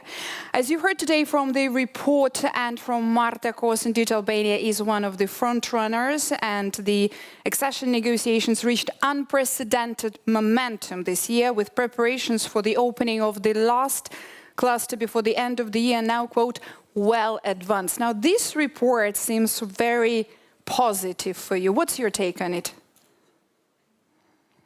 Yeah, the report is very positive, and the whole year has been extremely positive. We have opened 5 of 6 clusters within only 11 months, which is an absolute record in terms of speed. It's something that until only a few years ago I would not been able to imagine. But this is why life is so beautiful. So what's the secret? Why don't you share this secret with other candidate countries? What was that key factor? What was your secret in speeding it up so much then? Beyond the platitude that it's a hard work, I would add that the speed is related with 2 main factors. On one hand, during what I call years of humiliation, which were the years when the EU Commission was recommending to the Council to open accession talks with Albania, and we were rejected by few countries, we stubbornly prepared for the moment of the opening, and we trained in the hardest way with all our team by simply saying to ourselves, our moment to show our true colors will come, and for that moment we have to be ready. And as a matter of fact, when the moment came, we were much more advanced than maybe others in that precise moment of the opening. Well, given that this has been indeed a very long process for Albania, it has been 16 years altogether. You've previously spoken about the shifting goalposts by Brussels. Do you feel like this has changed and there is this new push and this situation is over for Albania, but also for the other candidates from the region, because they have been also waiting for a very long time? And here comes the factor number 2, which is exactly Brussels, that changed its approach and woke up. Unfortunately, it was needed an aggression in the European soil, military aggression, to make Brussels wake up, not simply in the level of the Commission, where we have always found fairness, very painful, very neurotic, but fair, but also in the level of the Council, where the blah, blah, blah of before that, yes, one day we'll be together, yes, we love you, yes, we're going to marry, but we are not ready to talk for the moment, was over, and a new momentum is still here, and the new approach, it's still the case. I hope that this will not fade away, and I very much hope that we will finally get together around the same table. Yeah, I was about to ask you about whether this momentum and this situation of more of serious commitment, as you described there, whether it is going to last. Albania is now considered one of the front runners. Your goal is to enter the EU by 2030. Now, how do you also see this situation with the shifting goalposts by Brussels changing or possibly not changing for the other countries in your region? I didn't get the last part of the question. I will repeat that, Prime Minister. You said that indeed there is a big... What I said I know, but I don't know what you said. The question was, do you feel this change by Brussels also now being implemented and being seen for the other countries from your region? Well, for this you have to ask Brussels, but as far as I am concerned, I might tell you that the 2030 is not a date that I saw in a dream, but it's a deadline that is the result of a very simple calculation.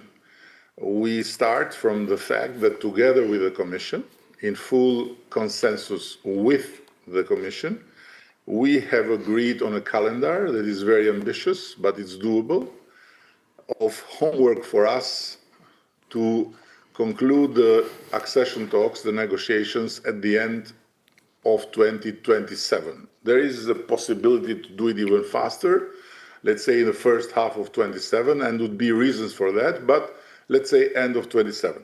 And then the average time we have looked into when it comes to the 27 parliaments to ratify the decision is around 2 years, and this is how we envisage Albania to sit around the table of the EU on 2030. But of course, we are not at all against to be there faster. Now, when it comes to the region as such, I would fully agree, and I echo the words of David McAllister previously, who said this is a very merit-based process. Everyone has its own path, and everyone has to fulfill its own obligations and to do its own homework. So and there are different characteristics in the region. There are different countries, different histories, and so on and so further. When it comes to us, I can say with a very loud voice that we are the most Euro-optimistic nation in Europe, or as Donald Trump would say, on Earth.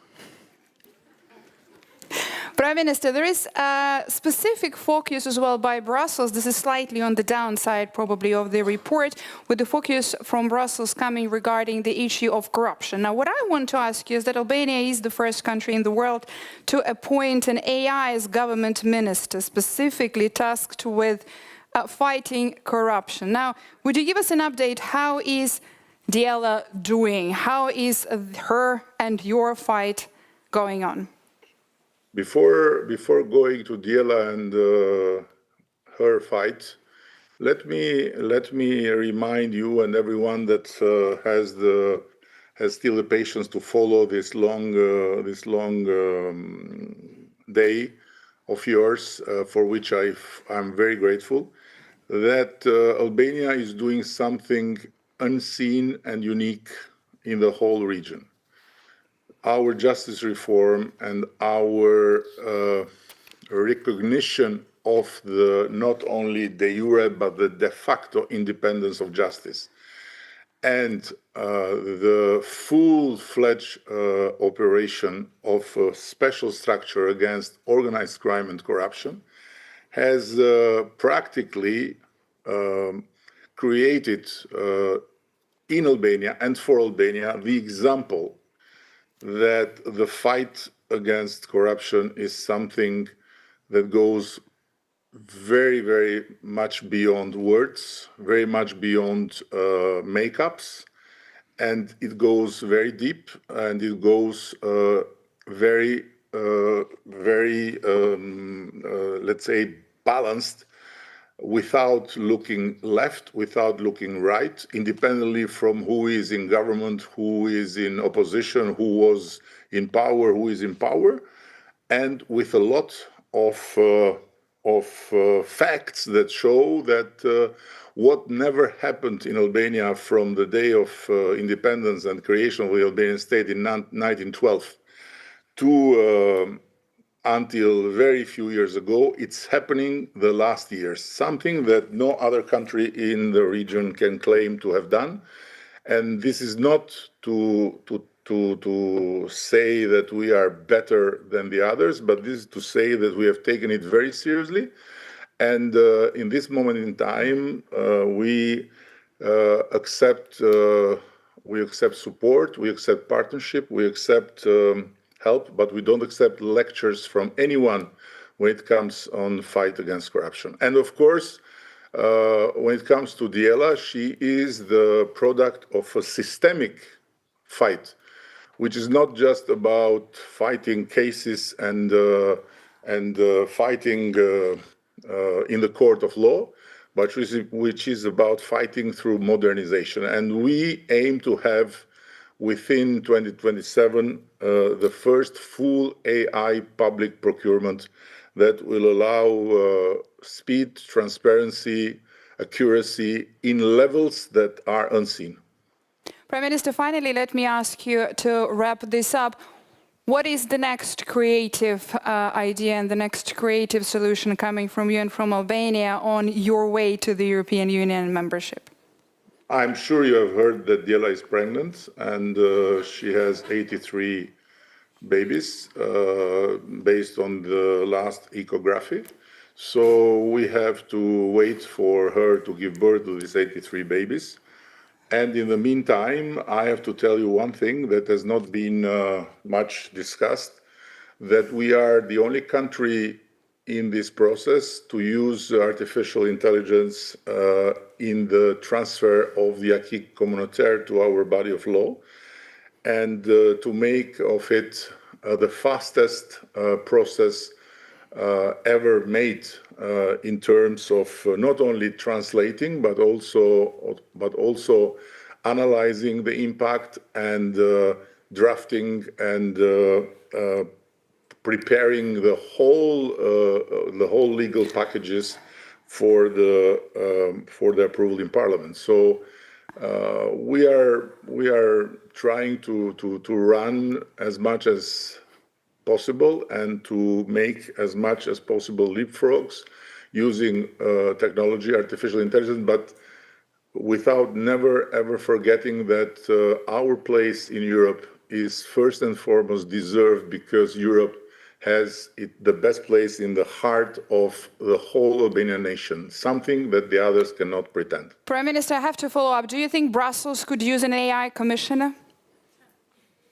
It's not for me to tell Brussels what to do, but of course I would be very happy to introduce Diela with whomever on the EU side will introduce him or herself like an AI commissioner or an AI technocrat or bureaucrat or whatever else. It doesn't matter.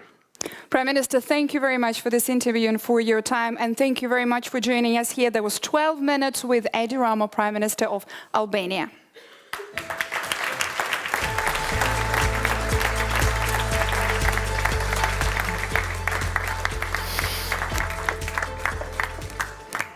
Thank you so much, Sasha Vakalina, for that, and of course Edi Rama, always bringing some humour to EU debates and EU summits. So we thank him so much for being with us here at our summit. Pity he couldn't come physically, but we're thrilled he could join as well, albeit remotely. And I'm afraid that brings our summit almost to the end.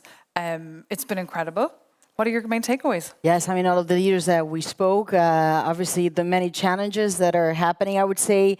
But I'm not going to give names. I think there's two countries that definitely make it before 2030, two that are on the line, one that is absolutely not going to do it. But I'm not going to give names. As we can see, it's a deeply complex topic. It's a sensitive topic. It's a fascinating topic, and we've only really scratched the surface with this Euronews Enlargement Summit, the one of its kind event. For more, of course, you can read our live blog. Thank you so much to all our reporters in our newsroom today at Euronews in Brussels who've been writing up all the various articles on the different countries and their very long path towards Brussels membership. One thing is clear, Euronews has put EU enlargement on the agenda.